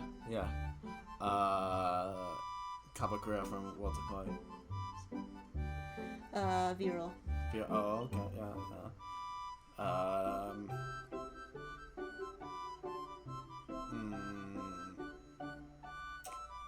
Gin-san.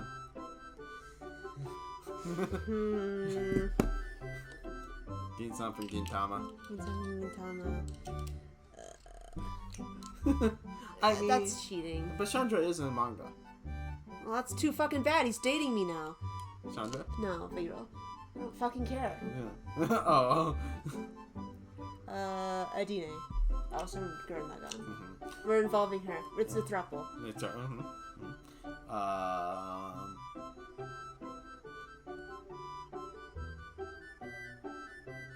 So, Feniko from Agretsuko.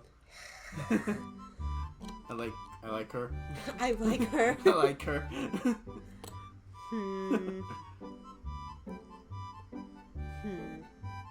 I'm trying to think, like, characters I like, and I'm like, but they're children. Okay, or just like them. Yeah. Wait, which one of these characters? Which characters out of the characters I like are legally dateable? Yeah. That's what's stumping me here. Yeah, is which because ones like there's a lot of harem mangas that have like the main characters like teenagers, all the other girls are teenagers they're too. also teenagers. So like, that's fine. But then you feel like, oh yeah, no, all the girls from Quintessential Quintuple. Yeah, it's that one. It's like, wait, no. Wait, no, yeah, stop. So you can't stop. do that. So.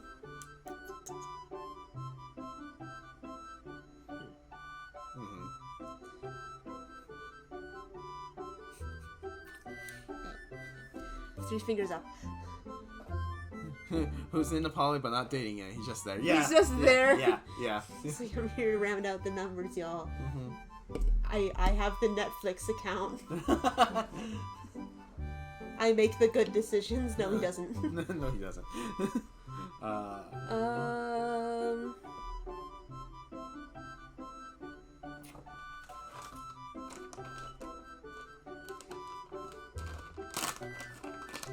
I'm trying to cycle back to hyperfixations. Mm-hmm. Like, there's gotta be that weren't children. So many undateable ones. No, you could include live action games. If we're including games, the Jichong, for sure. For sure. Absolutely. Makes sense. Was. You just claim him. I just took Was. That's 5 now. Took Was. Was is on that list, yeah. Right, with the intention of dating him, yes. With intention of dating. Yeah. But he continues watching. He's like that picture of like 2 people making out and the other guy is taking like a sip. Yeah. Sans? He's not an anime character. He's a game character. I'm not for the sake of my like. Yeah. For a sense of shame is keeping me from putting him on this list. Okay. You know I said Ginsan, right? I'm not adding Sans. I don't want to admit that I'm going to put Sans on this list. He's not going on there. You're still on 4. Or you're on 5. Oh, I'm a fucking idiot. Hallelujah. Oh, yeah, Hallelujah. Yeah, I can see that. Yeah. So in my brain, it's like, I'm trying to think a Sugita character. But I like Sugita as a voice actor. So, like, I don't know a lot of his anime roles now I think about it. So, and I don't want to say Kyon. You don't want to say Kyon? No. Also, Kyon's a teenager. That's right. It's been 10 years. It's been 10 years. He's not a teenager anymore. The passing of time has literally gone on. The Haruhi anime is not coming back. The novel did. He's still a teenager. That's true. But no, I don't want to date Kyon. You don't want to date Kyon? I don't want him to monologue every single time. It's like, he just pauses and just looks off in the middle distance. It's like, God damn, you're monologuing He's eternally monologuing. He's monologuing again. Stop him! By intention of dating. So video game characters, right? Yeah. Kasuga, Ichiban from Yakuza 7. Yeah, like, I want to hang out with him, I want to be with him. Yeah. Yeah, so like, I think, yeah, as a teenager, yes, I did have a crush on Conan and Haruhi. Yeah. Would I want to date them now that I matured and I understand, like, how annoying those two would be? Absolutely not. You're obnoxious. Yeah, they are so obnoxious. Alright, if we're going to use that rule, and if the chat is okay with that rule, that if they were a teenager when we were a teenager and we crushed on them when we were a teenager, moody. Oh yeah, that's fair, yeah. That's it. Yeah. Because that was 6, right? Yeah. That was 6. Yeah. My group is like half unhinged dudes and women who I want to be my older sister. Like the vibes. Oh yeah, I just went with the hot ones. So like, hot ones. I want you to be my mommy. You're crazy and I love you. Good choices. All right, what's next? This is going on YouTube.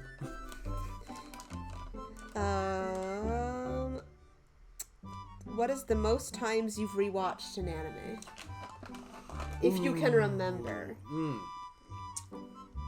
Double O, I watched like 20 times. You probably watched that a fuck ton. Yeah, I watched the second season 3 times while building the perfect grade X. Oh my god.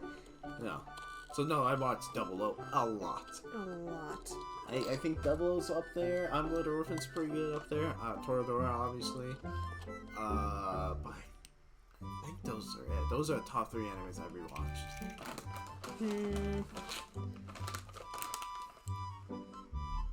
I imagine late 20 versions of all your... Oh.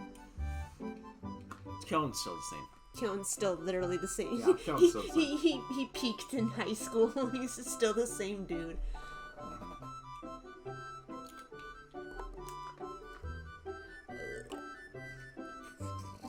The reason I didn't put Kamina on the list is Kamina's like 17. And he's dead, so... He's also dead. He's forever 17. Mm-hmm. How long have you been 17?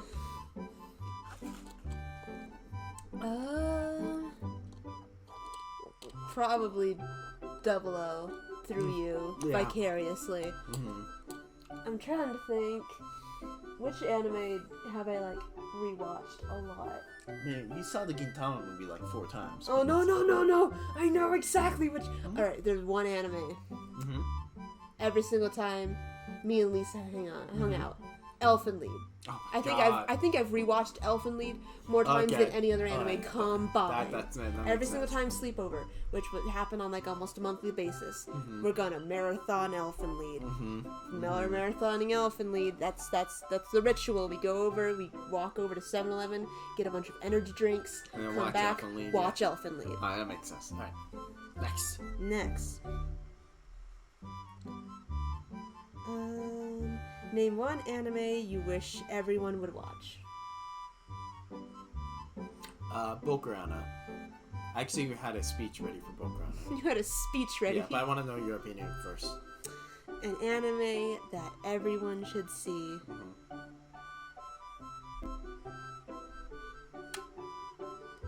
Jokingly.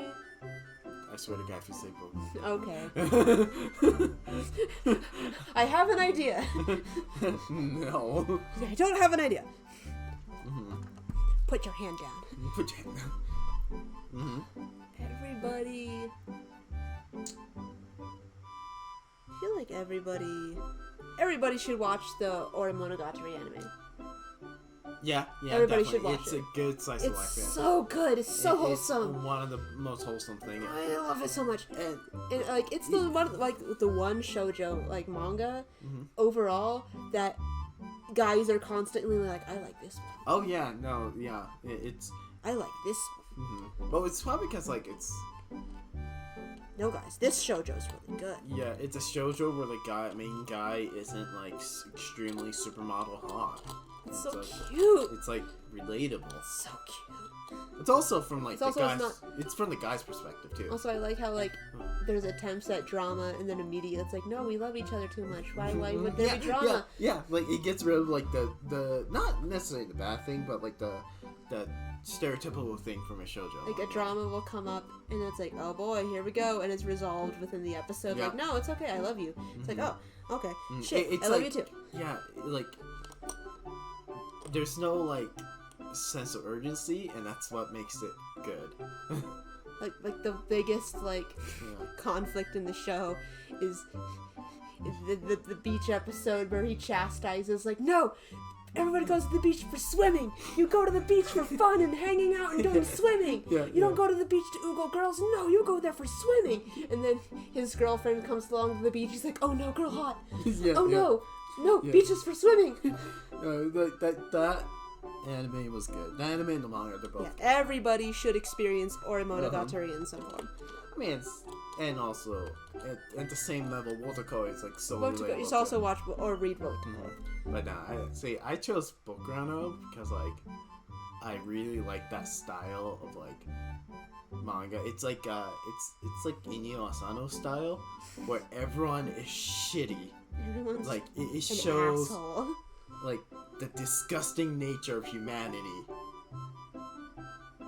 But at the same time they show the good parts of humanity.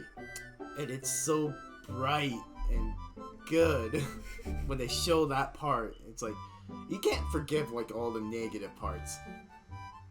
But because of the negative parts, that good parts like is good. It's good. It like shines through, and like Bokurano does it, Osumi Pum Pum does it, so pretty much all of Inio Asano's work. And, also, it's very specifically, everybody, like, when you graduate, like, I can't say, like, everybody should read this at any point in time. No, it will not hit you really hard if you're, like, in your 30s and you're just part of capitalism. No? You have to read Solanin Solanin. when you graduate. or at least a year or two after you graduate. It's got to be 20s, early, like late teens to early 20s. You have to read Solanin. Required. Yeah, Solanin is good. Yeah. Once you reach 25, it's too late. You can't read Solanin. You can't relate to Solanin anymore. Yeah, it's like you really can't, honestly. Like I know so many people like, oh yeah, I heard Solanin was really good. So many people have been praising Solanin. I read it. I didn't get it. I don't understand why people like it. It's like it's because you didn't read it when you were a teenager. Yeah, again, it is the most realistic approach to human nature. Yeah. And it's so good. But it is so depressing. Oh. Bokurano is depressing. It's not done by Sound, but it has that Vibe. feel. Yeah. It has that feel of like all of these characters are shit. Not the main character, but like there's a lot of shitty characters in Bokurano. But because of that, like the pure-hearted characters, because it's kids who has to fight for humanity. Like the kids are so pure, and you want to root for them, but you can't.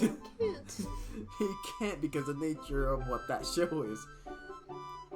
But like it's realistic. Like people will react this way in real life, and of course the adults will be shitty about it. But you read it or you watch it, and it's like you think to yourself, you don't want to be an adult like that. I think that's like the message it's supposed to tell you.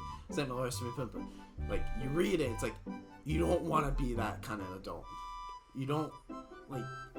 Yeah, you don't want to be a shitty adult. You don't want to be a shitty adult. Like all the shitty adults, it's like they're not being shitty because they want to be. It's like circumstances made them shitty, but like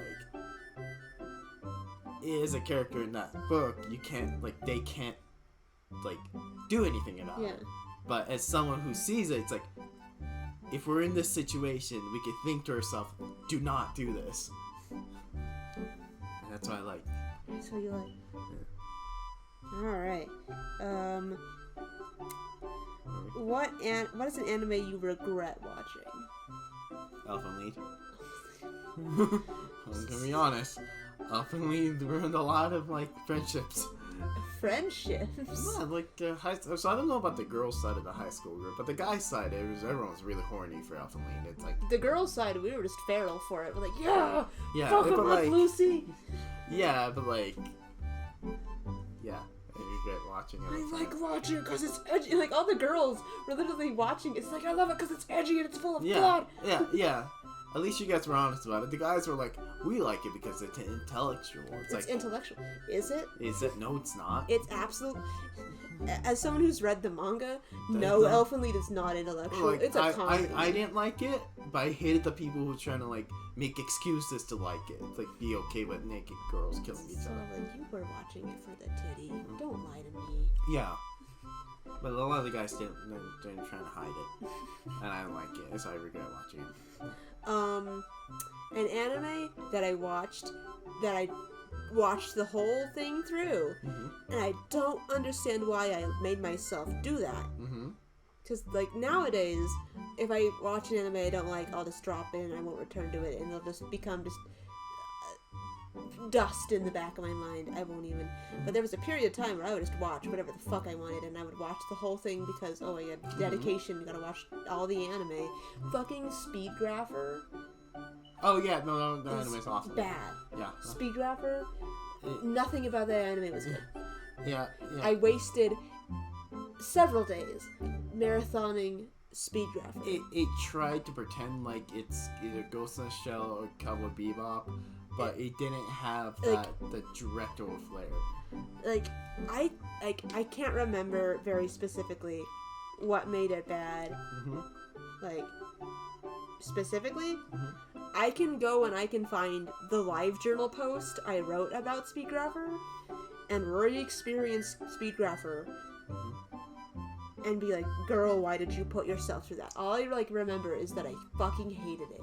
I hated it so much from beginning to end, and the animation quality was bad and the story was bad. The characters hated all of them. None of them were good. I rooted for no one. I couldn't even get past the second It episode. was a miserable slog, and I watched the whole thing just to say that I did.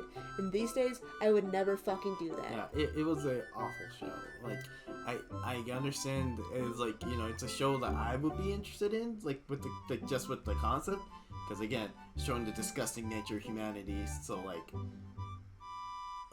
So that like single character, the good characters, like, so the good parts of humanity is like shown better. No, it was just bad. Also, runner up for an anime that I fucking regret watching. It's another anime that they did it like back in the day. They used to just throw the random shit on Netflix. Like, here you go, anime nerds. Here's bottom of the barrel. And we'd be like, thank you, Netflix, for giving us absolute fucking garbage. It's Le Portrait de Petite Cosette.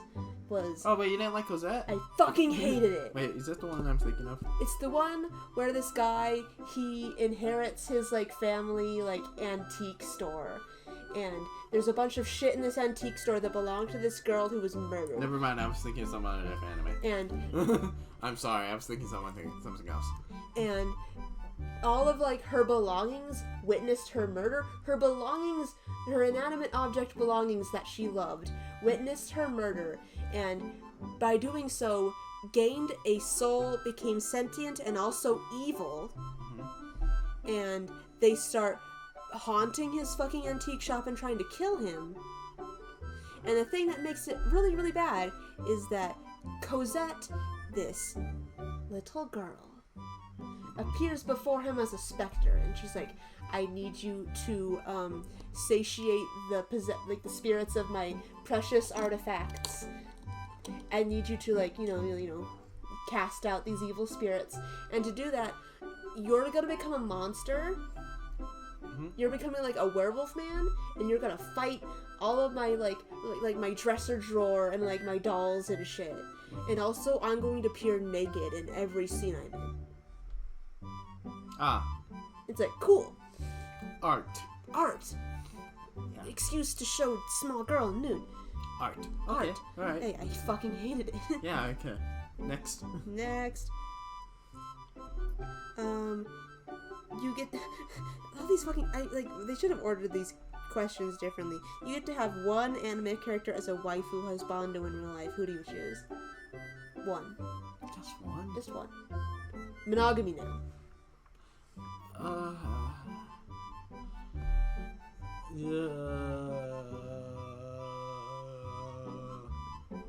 The main girl from Otakoi. The main girl from Otakoi. Yeah. Alleluia, second season. Hallelujah or Alleluia? Whichever one is in second season. They're both in second season? Yes. Okay. We both. Okay, got it. We're dedicated. Alright. We will accept both of them. They are one man. No. Ow. Which anime character are you most like? Oh, that one's hard. You have to answer. Someone else has to answer. Someone has to answer for you? Yeah. Shit. Yeah. I can't answer for myself. You can't answer for yourself? Shit. Ow. Honestly, you remind me of the main dude in Motakoi. Yay. Yay. Wait. Yay. Hold on. Let me evaluate that. Oh, I do the same, huh? Yeah. Osaka from Asmanga. Sick. My kin. Because you're dumb. Because I'm stupid. Because you're dumb. Because I'm just way dumb. Because you're dumb. Affectionate. Yeah. Yeah. Shit. Wait, just start skipping it. Because we're at 2 hours and 20 minutes shit. mark. Quick words and lightning round. Do you watch an new anime because you think it's good or because it's popular? I watch it because it caught my attention either by Twitter or but I usually by Twitter or YouTube actually. Okay, so people were talking about it. Yeah, but not necessarily because it's popular. If it's too popular, I don't watch it. Yeah, I watch it because I think it's gonna be good. Yeah. Because everybody was like, "Please watch Attack on Titan," and I'd be like, "No." Yeah, I can't watch anime that everyone's recommending. However, I can watch anime that like one or two people recommend. Yeah, if my one respected person is like, "Watch this anime," I'll be like, "Sick, thank you, King." But if everybody's like, "You have to watch this," it's like, "No, that's too many." So like Hajime Shacho recommended Demon Slayer, but Demon Slayer was already popular, so I didn't watch it. Yeah. But he also recommended Monogatari before the anime came out. Oh. So I was like, all right, and that's right. Okay. Yeah, I'd rather it be good than be popular. Yeah. Has an anime's fan base ever made you hesitate to watch it? Yeah. I'm not gonna name the animes, but yeah, there's a plenty. There's a lot. The fandom does affect my response to said anime. If there's too many like Drama. edgy men who who base their entire like personality. We're getting awfully close to just saying the name of the animes. Yeah. How many anime episodes is ideal for you? An hour and a half movie. 25 if it's like a generally like lighthearted, like there's not really much of a plot, but you know, like they hang out and they do stuff and sometimes it's coherent. 50 if it's like an overarching story that you need, like it needs to all be adapted. 50. But like honestly, like the Gundam Unicorn OVA kind of spoiled me because that length of each episode was perfect, like an hour long, and it was only 7 episodes. Yeah, except for the last episode. The last episode was an hour and 45 minutes. But like the content of that was about like a 24 episode anime, but all condensed, and that was enough for me. All right. Have you ever watched an anime with over 23 episodes? Yes. We are a part of the Bleach Naruto generation. Yeah. Of course we have. Yeah. Literally everybody we knew did. So much time wasted. Anime kids these days, they don't know what it's like. They get to watch 24 episodes and wait like 6 months for the next season. We had to sit through. Every single week. Every single week. What's the new episode of Naruto? What's the new episode of Bleach? What's One Piece doing? Alright. If you can make a game for an anime of your choice, well, what would it be and why? A Bleach Warriors game. An actual good Bleach game.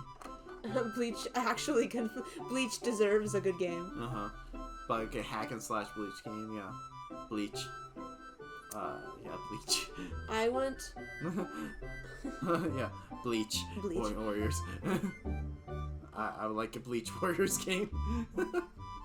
Oh fuck, what's it called? Soul Reaper Muso would be amazing. Shit, hold on, I forgot the name. We own it. Let me just run over here really fucking quick. But like, Bleach is made for that. Like, what does that say? Like when you charge your Muso bar, like you go Bankai, or like when you go into hyper mode, that's your Bankai. Oh, right, yeah. Okay.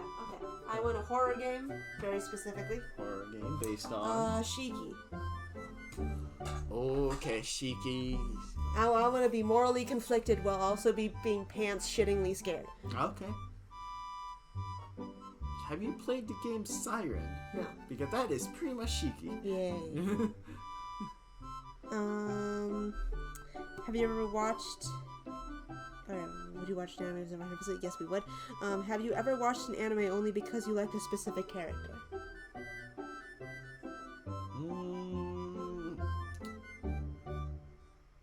Yeah, I guess, because like, Ori Monogatari, I was only interested in because the character design of the main character. Yeah. It's the exact opposite for me. Like, I'll watch an anime, and then I'll find that one character, and I'm like, oh, okay. Yes! So you hyperfixate after you watch it? Yeah, I usually go in, like, completely blind. Like, I'll, like, know, like, the concept, but I won't know any of the characters. And then I'll find my favorite, and it's like... You. Yeah, okay. Yeah. I mean, it's probably the case for me. And then once I, like, find them, then I'll be like, I will continue. I mean, in my case, like, essentially I watch every Gundam show because the concept of Gundams. Yeah. So. Have you ever dropped an anime?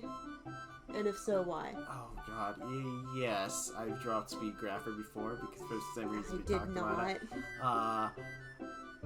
There are more animes I probably dropped. I drop a lot of Shonen Jump animes because like you can tell by the first 3 episodes that this is gonna be the long ones. Yeah. Like I actually dropped Demon Slayer because like animation's good, but I didn't like the story. So yeah, I've definitely dropped animes before. Usually when I watch an anime, it's because, one, I hear it's going to be good, so I usually am in it for the long haul. Mm-hmm. And I don't necessarily drop a lot of anime, I put a lot of anime on hold with the intention of coming back. And I just never find the time to come back to it. Mm-hmm. But, what was it called? 1 second. Oh, I dropped Attack on Titans. Yeah, you dropped Attack on Titans like a fucking rock. Yeah, I watched all season 1. I remember back in the day, you really liked the manga. You sang the manga's praises really, really hard. Like, look, this is a testament to the story because the art is shit. Uh-huh. Everybody, look, it's so great. And then the anime happened, and everyone got into it, and you're like, I hate Attack on Titan now. Because the anime, the art is good. Shit, they removed the one thing that made it quirky. Yeah. And this is before, like, the whole, like, imperialistic thing and whatnot. Darling in the Franxx.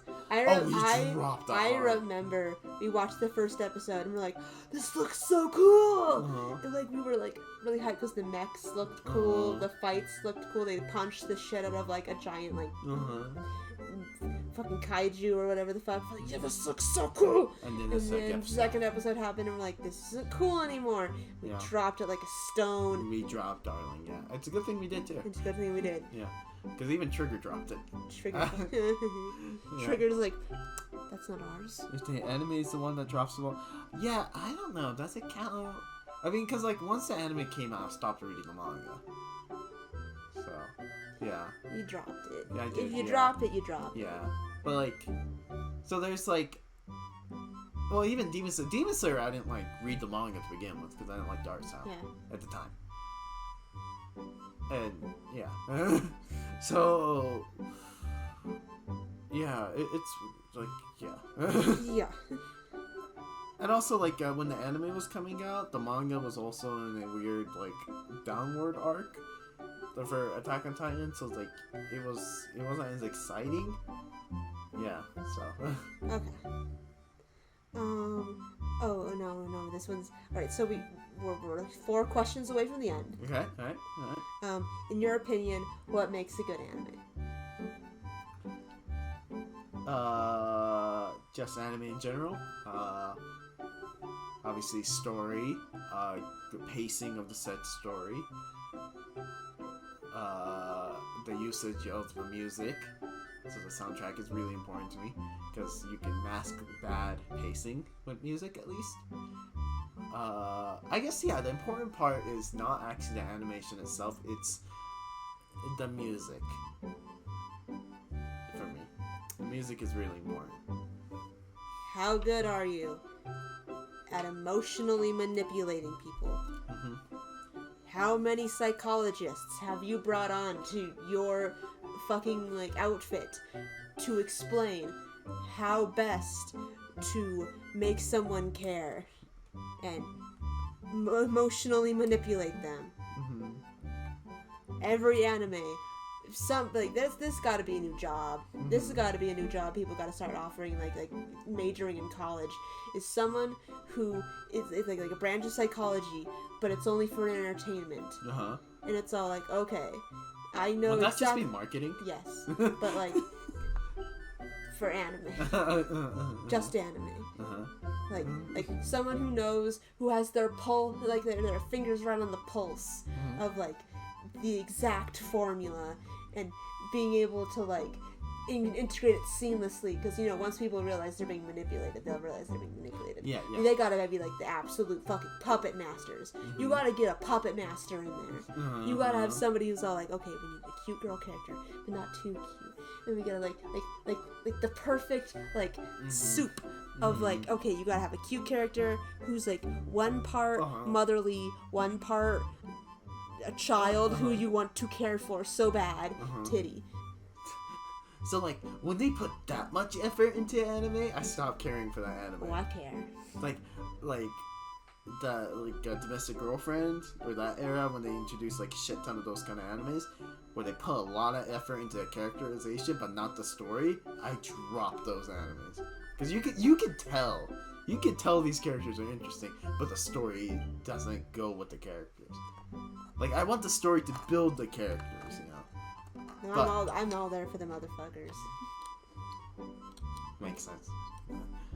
But for me though, music is important. If they don't use music well, if the opening song and ending song is just there for the credit, like the credits of the directors and whatnot, that's not good enough.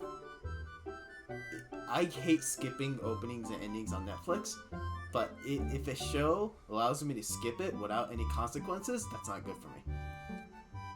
So, like, they have to play the ending song when a dramatic thing is happening in the last 5 seconds of the show. If they don't do that, not good enough. I'm gonna combine these two. Name a popular anime you love and a popular anime you hate. Popular anime I love. I don't know. So I want to say Gundam because Gundam is popular, but there's so much hate for Gundam too. So it's like I don't want to say they're popular enough. I mean, it's popular, but not really. It's weird. It's really weird because like there's so many people who complain how they can't get into Gundam. So it's like, so I don't think it's that popular. So I'm assuming popular as in like Doraemon. Oh, Doraemon. Yeah, Doraemon's definitely up there. You can't go wrong with Doraemon. Except for apparently they did in the last movie. But that's popular anime that I like. I enjoy. I will watch. I don't usually do it, but sometimes I'll watch Doraemon clips on YouTube. Yeah. Anime that's popular that I hate. Demon Slayer, Attack on Titan. Demon Slayer, Attack on Titan. Okay, I'm changing up my answers because I don't want this to be repetitive. I want this to be like an interesting sit down of like different ideas. Or ideas, yeah. Alright. Popular anime that I like. Actually, no, I'm gonna come back to that. Popular anime I hate. Orino. Orino, yeah. Orino, when it came out, everyone was like, "Oh, it's so fucking funny. He ends up with his sister. That's so great. It defies all expectations." It's like everybody really creamed their fucking pants over Orino. I hate it. I hate it so much. Orino, yeah, Orino I couldn't get into either. But hate it. What's it? It started, and it's like the Modica thing. It started this trend where it's like, it's okay. They like the incest. It's okay to have. It's okay to have incest. Okay, we see. We've taken note, and it's like, no, you cross that out. You erase that. Yeah. I hate Orimo for what it was. I hate it for what it inspired. It tainted so many good potential concepts. Well, now when there's an anime that includes a brother and a sister, you have to you're hesitant. No. So was it No Game No Life? No Game No Life. It's and I was told by word of mouth that it's not like that. It's not incestuous at all. The opening animation tells me otherwise. I cannot trust you. There's a little girl and she's his little sister. No. Yeah, it's hard because it's like how the concept of not concept of Lollicon's not the right word, but Lollicon's ruined kids in anime. Yeah. Because when Sweetness and Lightning came out, a lot of people were hesitant because it's a little girl. You guys like it because it's a little girl kind of thing. It's like, no, I just like cute characters. Yeah, but it's hard to say that now, because which is fair because there is a lot of bad animes out there. Popular anime I like, Naruto. Yeah, Naruto. Fucking Naruto was if Dragon Ball Z was the gateway, Naruto was the hand that grabbed me by the throat and just dragged me the fuck in. And I'm like, oh shit. Definitely good, yeah. Naruto corrupted me completely, and it turned me into who I was to who I am today. Yosh. Yeah, Naruto's good. Naruto's good. Like, I still... Like, are there things in Naruto that I do not like? Absolutely. I hate the fact that Sakura ends up with Sasuke and has his child. You don't like Sarada?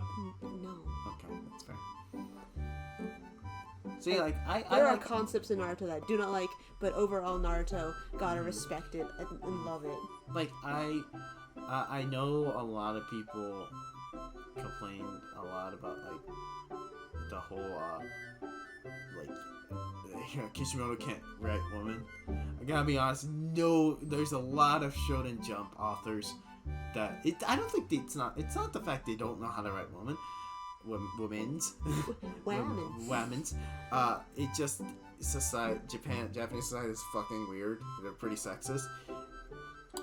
Shonen manga is primarily targeted towards boys.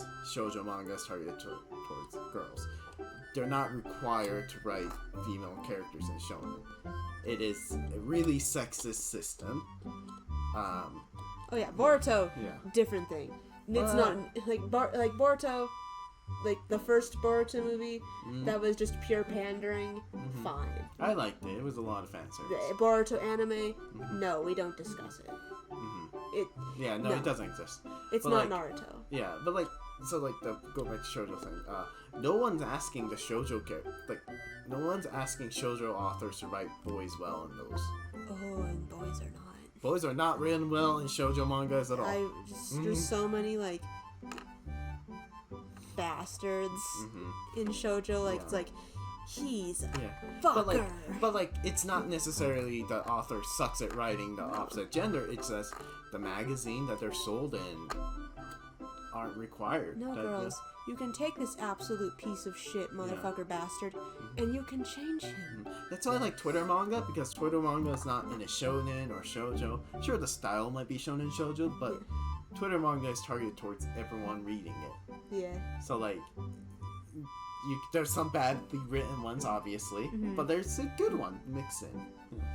Yeah. Boruto ain't included in the Naruto umbrella, especially since they're like, oh yeah, remember Raiga? Yeah, he fucked, and I'm like, no. Boruto. Oh right, yeah, that's right. I forgot Raiga's kids and Raiga's fucking child, and I'm like, no, that man did not fuck. You do not tell me that man fucked. I don't know what's worse, the fact that Kishimoto forgot about Raiga, or the fact that the anime team remembered. The anime team remembered fucking Raiga, and they're like, what if that man got his dick wet? And I'm like, what if he didn't? Yeah, what? He didn't have to, actually. I don't know what's worse. But I like the name Boruto, though, because like he's named after Neji. Neji is a screw, Boruto is a bolt. Boruto. Yeah, so like, I like the concept. Neither Kishimoto's naming senses. Except for Sarada. I don't understand Sarada. There's this tea. I swear to God, it's called... So it's called Salada, and every single time I fucking see it, they sell this tea. Oh. And every time I see it, I'm like, it's fucking Sakura and Sasuke's child. Yeah, but it's fucking tea. Like, it's Gintama explained it really well in the final few chapters. You're not Shonen Jump mangas. Shonen mangas aren't required to write the romance part. They can tell you the romance starts. They'll tell you where the romance, not the end point romance, but like the results of the romance. They're not required to tell you the middle, and that's just society in Japan. If you want the middle romance part, you read shoujo manga. Shoujo manga doesn't even tell you where the romance starts. It just starts. It just begins. Shoujo manga, it's like, I met him across the street. I'm in love. First chapter. Oh my god. It's this kid I knew as a child, and I loved him when I was 3, and now he's in my high school, and now he's an asshole. I love him, and I want to change him. Yeah, see, so the manga, it's like that. So that's what I'm saying. They need to work together, and you get Twitter manga. Twitter manga starts with an actual romance, like where the romance starts. There's a middle of the romance, and the results of the romance. You don't get that a lot in like the concept of Shonen Jump and the shoujo magazines ruins manga. and that's that on that. All right, last fucking question. we've made it to the end. What's your opinion on live action adaptations? Oh, thank you. So I saw. I think you said a comment about like JoJo Part 4. Part 4's Nightmare by Miki Takashi. Yeah, I saw that comment. So my opinion on live action manga, games, anime, I would need more. Like it, the concept. It's not the concept that's bad. It's whoever's making them that's bad. Yeah, I feel like live actions, like CG anime, have a very bad rap.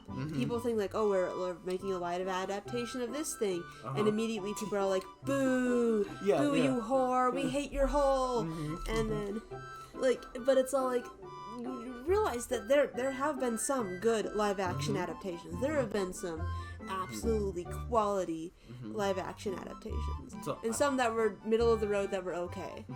Not all of them were like, boo, God. That being said, like a lot of them don't make it to the stateside or the west. They don't leave Japan at all. So I can see why people would like only talk about like the Hollywood people movies. Think of like Dragon Ball Evolution or Fullmetal Alchemist live action or Death Note because only those ones make it out of Japan. Or Bizarre Ghost in the Shell. Bizarre Acid Trip. I have it. I actually don't think that's a bad movie because Miki Takashi is a fucking weird If you director. watch it and like try to like not like if you separate yourself from like I love JoJo's Bizarre Adventure, I'm like a JoJo's Bizarre Adventure fan, and you just sit down to watch this weird ass like delinquent movie that Takashi Miike made, it's fine. Yeah, it's a good movie. It's the direction is good. The pacing's the Fullmetal Alchemist. So again, not every live action from Japan's good either because we do have the Fullmetal Alchemist movie. Yeah. That was made specifically for bad reasons. The director of that movie wanted to sell the main actor.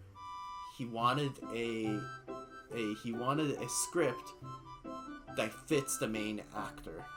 And then he saw someone wrote a script for the live action Fullmetal Alchemist. He's like, alright, let's do that. He didn't care for the Fullmetal Alchemist franchise to begin with. He just wanted to sell this actor. That's how Fullmetal Alchemist, the live action, was made. Yeah. It was bad. Like, I don't know. So that movie is just to sell the actors, not the story. Yeah. You can tell because they're big name actors on there who really usually doesn't touch anime stuff. Bleach was weird because I really like Bleach. Apparently I was only a few once. Yeah, Cutie Honey has love from the creators. So it's good, but Cutie Honey in general is weird, so that's why like even if you make a good Cutie Honey movie, it's fucking weird. We decided to make a live action adaptation of this thing that fucking Devilman guy wrote. Cool. It's gonna be fucking weird. And then there's Devilman live action. Is it Devilman live action? There's a Devilman live action. It is awful. Yeah. Uchu Kyodai live action is fucking amazing. It's so like a lot of the slice of life manga anime adaptations are good. Like Ori Monogatari is amazing. Yeah, there's Ori Monogatari live action. By the way. Yeah. The live action adaptation, it was the TV, but it was still the live action adaptation of 30 years a virgin can turn you into a wizard. Oh yeah. Oh that was I only watched the first episode. It's it good. Was so cute. It's good. It's also so good. Kamen Rider Crows. Yeah, that was weird. Yeah. So there's definitely good ones, but a lot of them don't make it to the West. Yeah. Like Gintama was really good. Like as a Gintama fan, they did what Gintama does. They did Gintama. It just, you can also tell when it's just a cash grab. Like Fullmetal Alchemist, the third Death Note, Death Note movie, live action movie. Not the first one, not Last Name. It's L Changed the World. That was a cash grab. The Attack on Titan live action. Attack on Titan live action is weird because a combination of cash grab and also this guy had a script for a completely different thing, but it fit Attack on Titan really well, so they used it. So it's like also a passion project at the same time. fine. We'll let you make your movie. But it's Attack on Titan now. Yeah, so it's not Attack on Titan. No, it is. It is. No, but it's not. But yeah, it's that one's weird. But that's also done by the Shin Godzilla director. So that's why the movie, if you take it out of Attack on Titans, it's a good movie. Yeah, iRobot movie. Wait. Yeah. Okay, I was like, for a second there, I was like, wait a minute. No, it's not Anno. Wait, was it Anno the director of Shin Godzilla? Shin Godzilla has two directors. It's Anno and someone to rein Anno in. Yeah, essentially. Yeah. It's the second guy. They didn't rein him in enough. No. So Anno's not directing Shin Ultraman. It's the second guy's directing Shin Ultraman.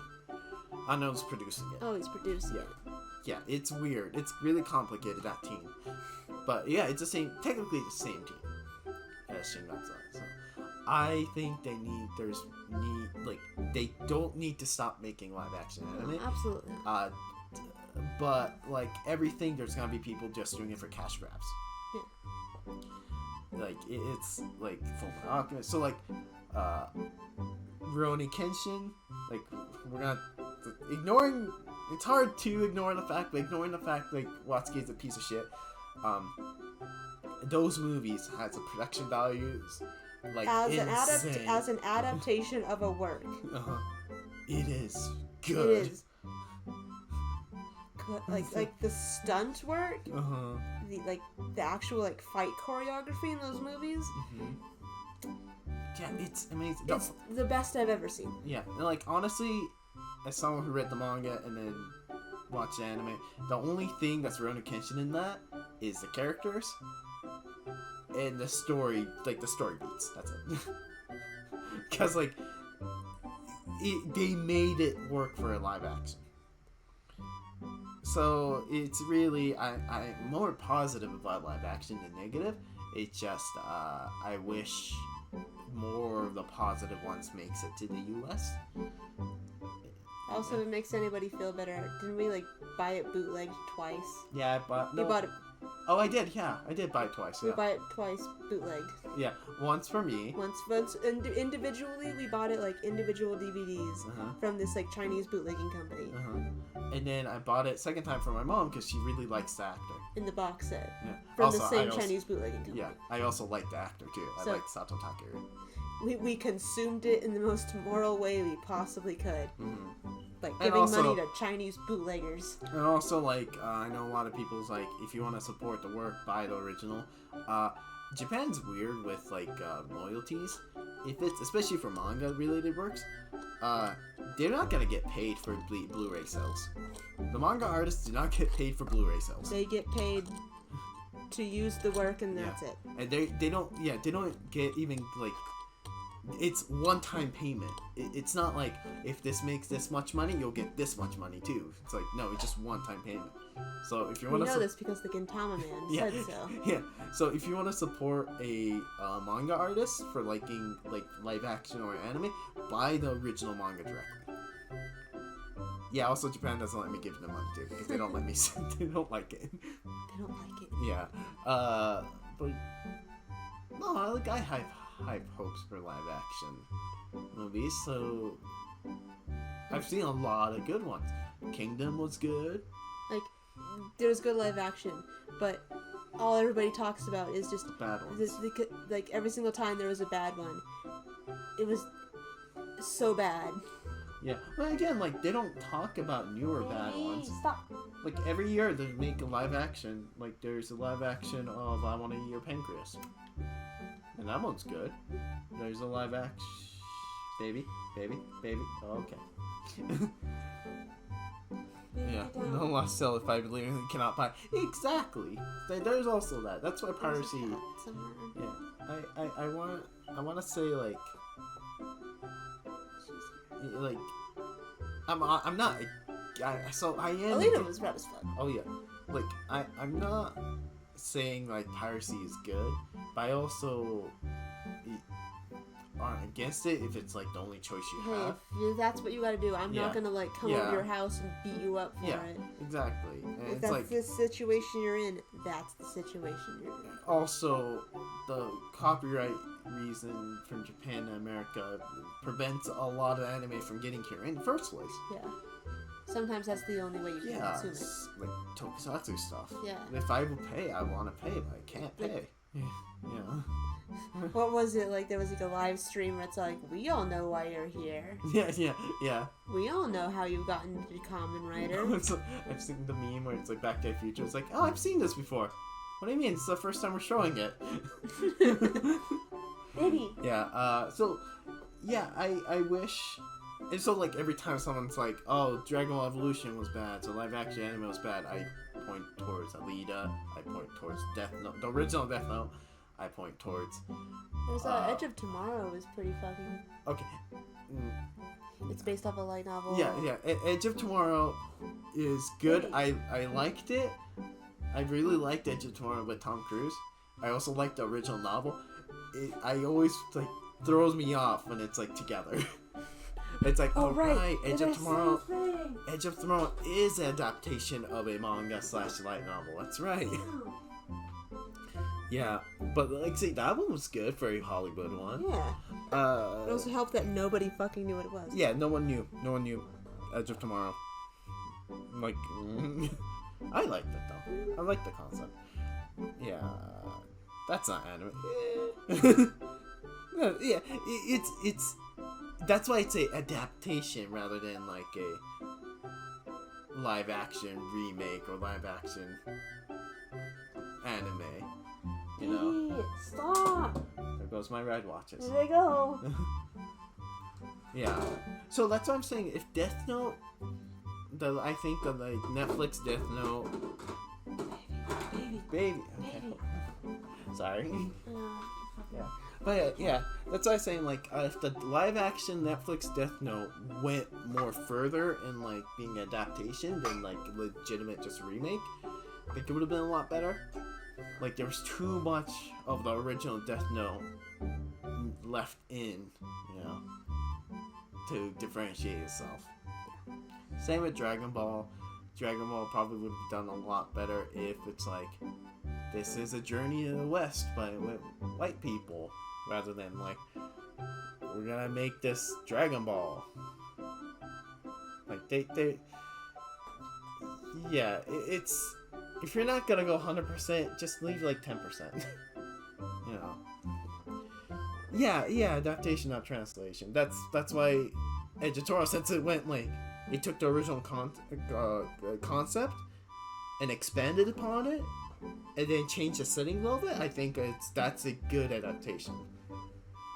Rurouni Kenshin did the same thing. Took the original concept of of Kenshin and expanded on to make it more realistic, and it worked.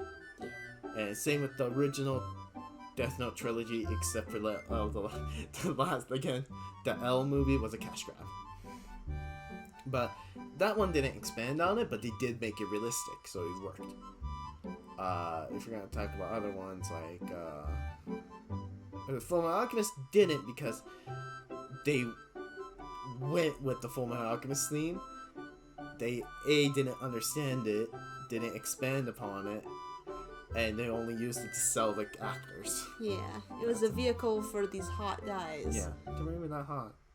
The wig ruined it. Yeah, it's like, he's this hot guy, he's in a really bad wig. Mm-hmm. It's like, neat, he's not hot anymore. Mm-hmm. Nothing would make that wig look good, not even a hot guy. Mm-hmm. And that's why I like the JoJo one, part 4. It's like, again, adaptation. It took the concept of part 4 JoJo. The theme is still the same. Honestly, the difference is the pacing, or like the oh yeah, there's a couple of things that are like newer. New. But they expanded upon Angelo. They expanded upon the Josuke's grandpa a little bit. They expanded on what's her face and fucking shit. I've forgotten the stand user of Love Deluxe's name. Okay, I forgot her name too. But yeah, her and Koichi's. She doesn't just show up one day. She's like, "I love you," Like they actually like yeah. expand on her weird obsession with him. And also, like, it explains why Koichi does the whole narration thing, because it's him actually seeing everything for the first time, because he just moved to the town. Yeah. So they changed a little bit of stuff. Also, I mean, I understand why like people are hesitant with that specific live action, because Mikita actually also did the Yakuza live action. And I liked the movie. It wasn't Yakuza. It wasn't Yakuza. Also, Miki Takashi has done Ichi the Killer. He has done Crows. I'm not holding you because I love you. I'm Adaptation. holding you as a punishment. There's so much that Miki Takashi has done. I think he did Suicide Club. The one movie that we kept on seeing at the used. Oh god, that thing is torture. And I was like, we should buy this. And you're like, I want a divorce. Yeah, I was tortured by that movie. So yeah. There's a lot of bad live action animes out there. But there's also a lot of good ones that everybody ignores because all they talk about is like, live action, bad. Look at this one bad one. I'm trying to think, like, other than Dragon Ball, Death Note, Ghost in the Shell, Fullmetal Alchemist. I guess Attack on Titan. Attack on Titan's like kind of negative for a lot of people. Yeah, so, but like, again, it's like a handful. Yeah. Like, there's Hentai Mask. Hentai Mask was amazing. That's a Shonen Jump manga. Like Monogatari live action's good. Space Brothers live action's good. There's a lot. So when I see this popular manga / anime got announced as a live action, my response is positive. Hopeful. Yeah, hopeful until the trailer comes out and it's like, okay. Yeah. But like, you can usually tell with the how big name the actors are. So that's why for the Bleach one, I was super excited. At the same time, I was a little bit scared because wasn't like Miyavi in that? Yeah, Miyavi is in Bleach. Yes, as Byakuya. Yeah, that's why I was like, Miyavi, but like at the same time, Miyavi is a Hollywood actor now. He's a Hollywood actor. He has done more Hollywood movies than Japanese movies, so he's a Hollywood actor. But like the main character who plays Ichigo, Fukushi Sota, he was a big name actor. So I was hesitant, but then I remembered, oh yeah, he was Kamen Rider Forze. Alright, he was also a Kamen Rider. He's good. He's good at action. He's been humbled. Yeah, he's good at anime movies. He can do anime. And, you know, I personally like the live action Bleach. I just think that they did, by doing that Grand Fisher arc so early, to kind of take away from the later Grand Fisher arc. But that's fine. Don't they like just get like gang up like all of his like regular human friends and just like defeat it with the power of friendship or something? Oh, Grand Fisher? Yeah. No, Grand Fisher is the one that killed Ichigo's mom, right? Oh. Later in the anime, Ichigo's dad's the one who kills Grand Fisher, okay. and so they kind of took that away. they took that fight away, so it's like, it's pretty iconic.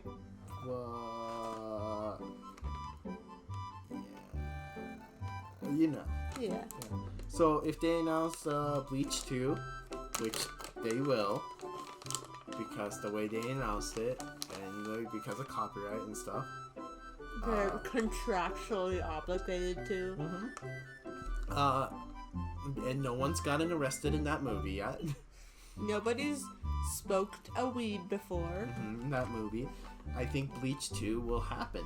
I know Fukushi Sota is busy right now with Life and Rules.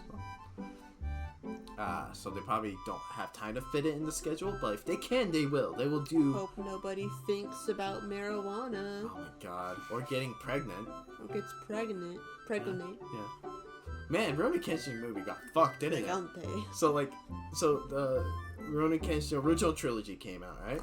Then right after that, Watsuki got arrested for child pornography. Pregnant. Yeah. And then, like, a few months after that, the main female lead goes on a hiatus because she got pregnant. Got pregnant. And then Watsuki got out of jail, and everyone's like, "Are they still gonna make the third and fourth movie?" And then they announced the third and fourth movie, and then immediately after that, the actor for the main villain gets caught in a scandal because he decides to go to Okinawa during a freaking lockdown. That was dumb. And then when that calmed down, one of the actors got arrested for marijuana usage. That movie's cursed. Cursed. Like, that movie is fucking cursed. I loved it. But again, like, it feels bad. I want to watch it because like so many good actors in it. Mono K Rock's in the opening. Watsuki's not that involved in it. But I know a lot of people's against it because of Watsuki himself. If you don't want to watch it, I respect you. Mm-hmm. You do that. Mm-hmm. But I will watch. I'll most likely watch it. Hopefully not without paying. We'll find a way. But like, I like Sato Takeru, and I want Sato Takeru to be like more famous. He's a Kamen Rider. He is a Kamen Rider. What is that? What the fuck? What did you do? Triangles. What did you do? Stop. What was that? But yeah. Wait. What? But yeah. That was a good last question, honestly. Like, I love live action shows. Like, it shows. I mean, as much as I love anime, like, anime does what live actions can't do, and that's why it's so good, like camera angles and whatnot. But when live action adaptation can do the same camera angles, it's fucking amazing. Like,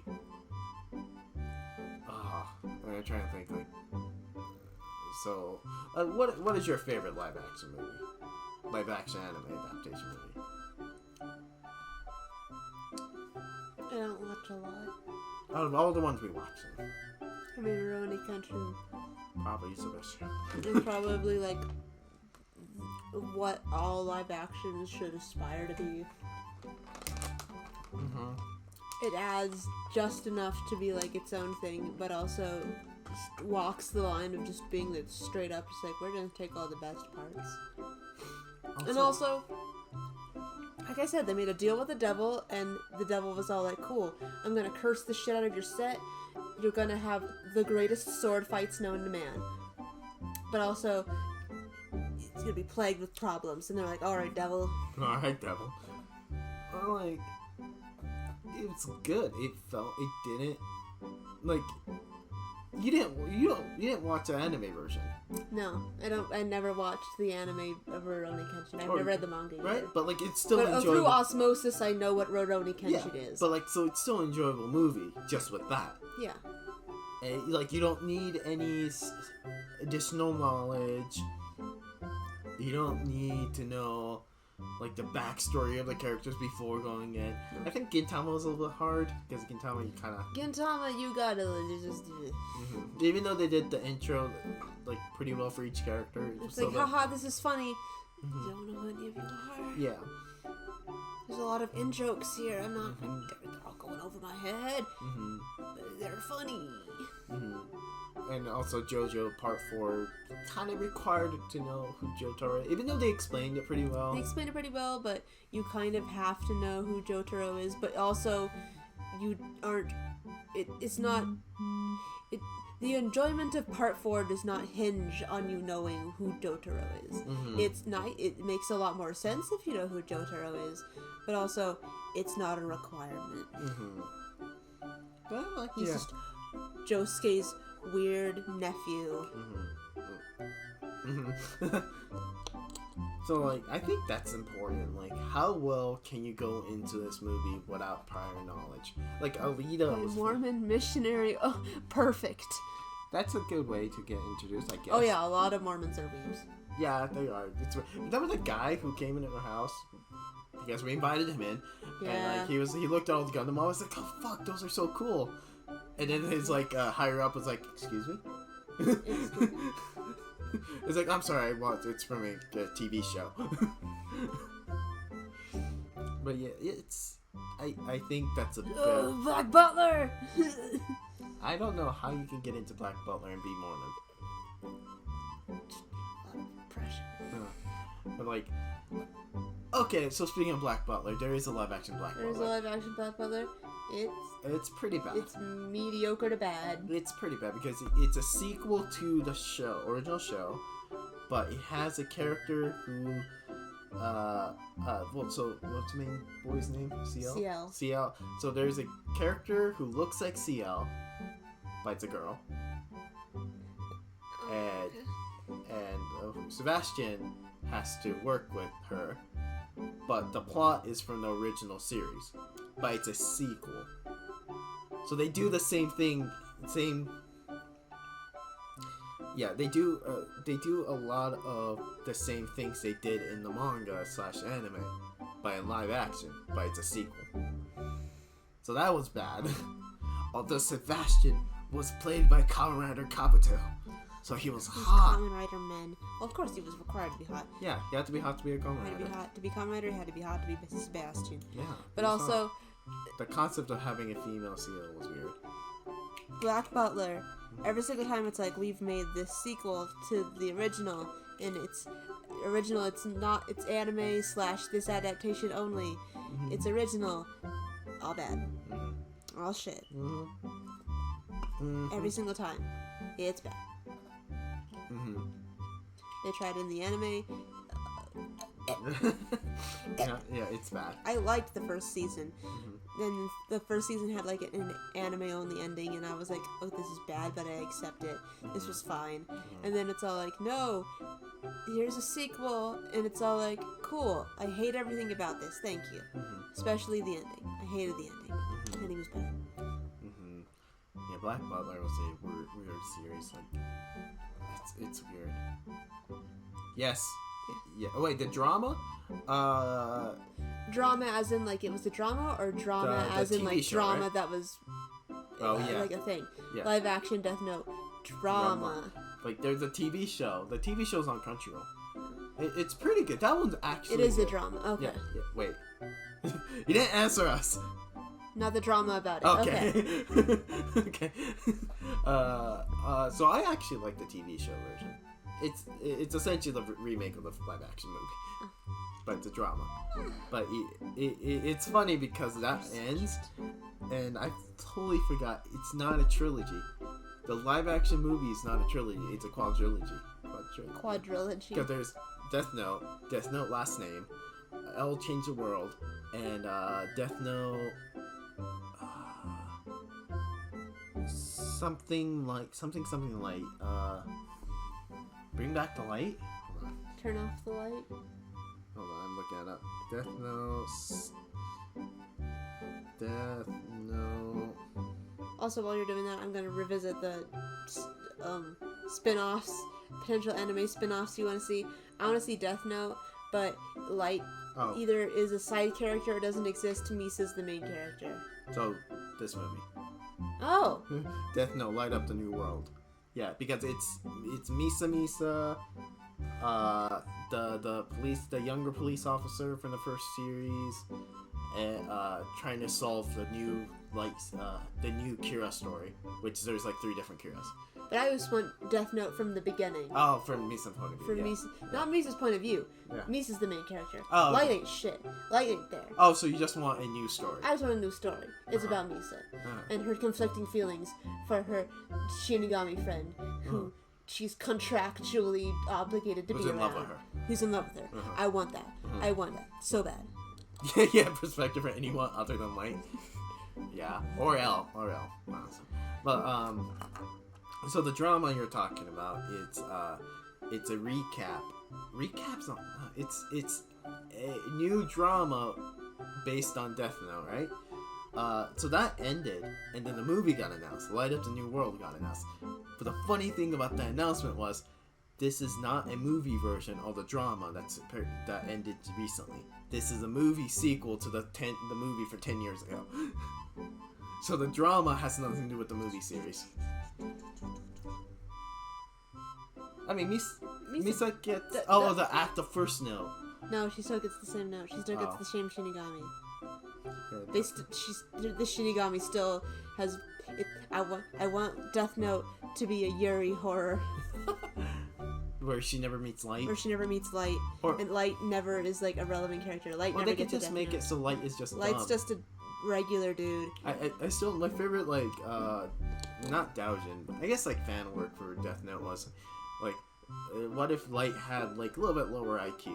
So he's still smart, but a little bit lower. What if he was just an average guy? So he finds a Death Note, he's like, oh, this is so good, I'm gonna use it. I have to make sure everyone knows it's mine, so he writes his own name on it. That might have been a better series. But yeah, I just want Death Note to be reimagined with Misa. Mm-hmm. Yeah, I never liked that ending where Misa kills herself. Yeah, it's like, she should just keep going. And she has the Death Note. And she's like, oh geez, this is a big responsibility, oh fuck. And also, her Shinigami is secretly in love with her. And it's... So you had to write that? No. No. I have too many things I have to write. But no, like, Death Note is one of the better live action series that I've seen. Also, Fujiwara Tatsuya's hot. And Matsuyama Kenichi's hot. I forgot Misa's actress's name. Toda something? She's also hot. She looks amazing in Light Up the New World. Yeah. Don't carelessly want. Ow. You have to make them. No one else will. Yeah. I'm not clever enough to write Death Note. That's your Death. Well, that's the thing. Death Note's only smart because Light and L was smart. Everything after L's death, Death Note wasn't smart. Death Note stopped being smart after L died. Like, that's why the spin-off, the main character is a fucking idiot. None of... People complained about people complained about how, like, Death Note the additional chapters were like, oh, the brain fights isn't good in this one. There's no, like, good, like, mental fights in this. It's like, because Light is dead. L is dead. They're the two smartest character in the series. They're both dead. They're both dead. The only one living is Nier. He's smart, but, like, so of course it's just gonna end up as like, well, he already solved it. That's the story. He solved it because no one else is smart. Yeah. It makes sense why there's no more mental games than that. I don't know what people want. What do you want? Do you want another L? Do you want another Light? The whole point was there's no one like Light. Like, that was the whole point. But, yeah. That's it. That's all the questions. Oh yeah, we got... did you get any questions from, like, when we asked for questions last week? No. Okay, good. So that was essentially a free talk. That was like 3 hours. Yeah. I was not expecting to talk that long. A lot of talking. Yeah, so 40 questions. We skipped a few. We skipped a one or two. So, yeah, this is all going up on YouTube. All in one part. I think YouTube will let you upload a 3 Oh, they will. It'll take a while. It'll take a while. It will. All so, I don't... So, what, like, on Twitter... Ow! She just clawed me. Mad. Yeah. Oh, yeah, I'm glad Nier cut his hair in the later spin-offs. Yeah, so if you're watching on YouTube, leave the like. Unless you hate it, then you can just dislike it. And you can fuck off. And you can make us depressed. No, you leave. You leave. So, die. Like and subscribe. What else is there? Like and subscribe. Don't forget to hit that bell. If you're watching on Tumblr, like it. Follow us. Twitter, follow us. Twitch, follow us. YouTube, subscribe to us. They're all different terminology. So we'll be back next week. And I find people who watch this video aren't subscribed, so please subscribe. Oh yeah, I've seen the statistics, and over half of you aren't subscribed. So go ahead and hit that subscribe button. Ring that bell. Ring that bell. Yeah. I never heard of that one. I mean, like. That's a new thing people are doing. Really? Yeah, it's all like, yeah, I'm looking at the analytics, and only 30% of you who are watching are subscribed. That feels guilt trippy. So if you could please subscribe to my channel. So you have to motivate the people. Like, so the amount of money I spend on Magic Card is directly influenced by the number of subscribers and followers I have. So if you want us to open more bigger stuff and make me poorer, make me spend a lot more money, just hit that subscribe button. Your tail is feather duster. Yeah. But honestly, thanks for watching. We'll be back next week. What's our topic next week? Anime in our collection that we try to recommend to you. Oh, okay, yeah. So yeah, we'll recommend anime/manga specifically in our collection that we own next week. And hopefully it's not gonna be a 3-hour video. I don't know. Who knows? I don't. Next Friday. Bye. Oh God. We have 3 doujins each week. Oh, we could do that. We could make it a corner of like a part of the. I realize when you say dojin. Oh wait. It's all hentai. Oh yeah, that would get us banned. I own no clean dojins. No safe for work. It's all titty. No, we do. We have the one magic dojin. It's not really a dojin. It's a collection of short stories. yeah, we have it. You know, that I got from Hallelujah. You mean the fan magazine? Yeah, that's a dojin. Yeah. I mean, I guess, but I can't really rate it. Oh, you can't rate it. Yeah, that's right. Yeah. Just the cover. Just to show. No.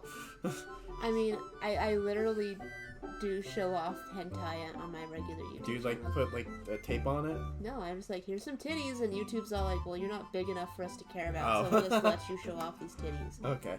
But, alright. And it's not like I'm like, look at this vajaj. Look at this vagugna. Oh, so there is something I forgot. Like, I do want to spend like 10 minutes on something. What? News. What's the news? The week update for nerd side.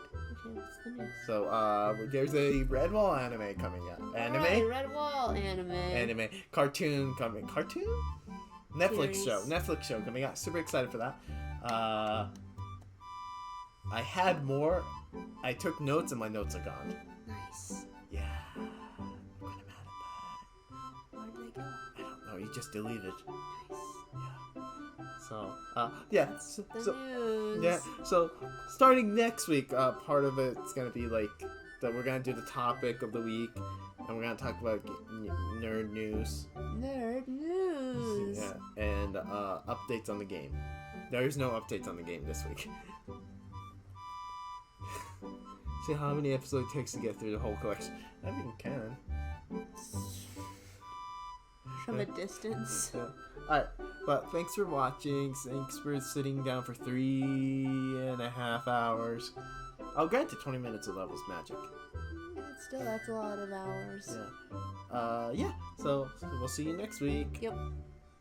Bye. Bye. See you in another world. Alright.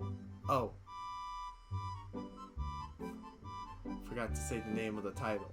The title now. Thanks for watching. Thanks for watching. Shun and Bace had too much time on their hands, so they made a radio show in another world. Next week. Bye. Stay sexy.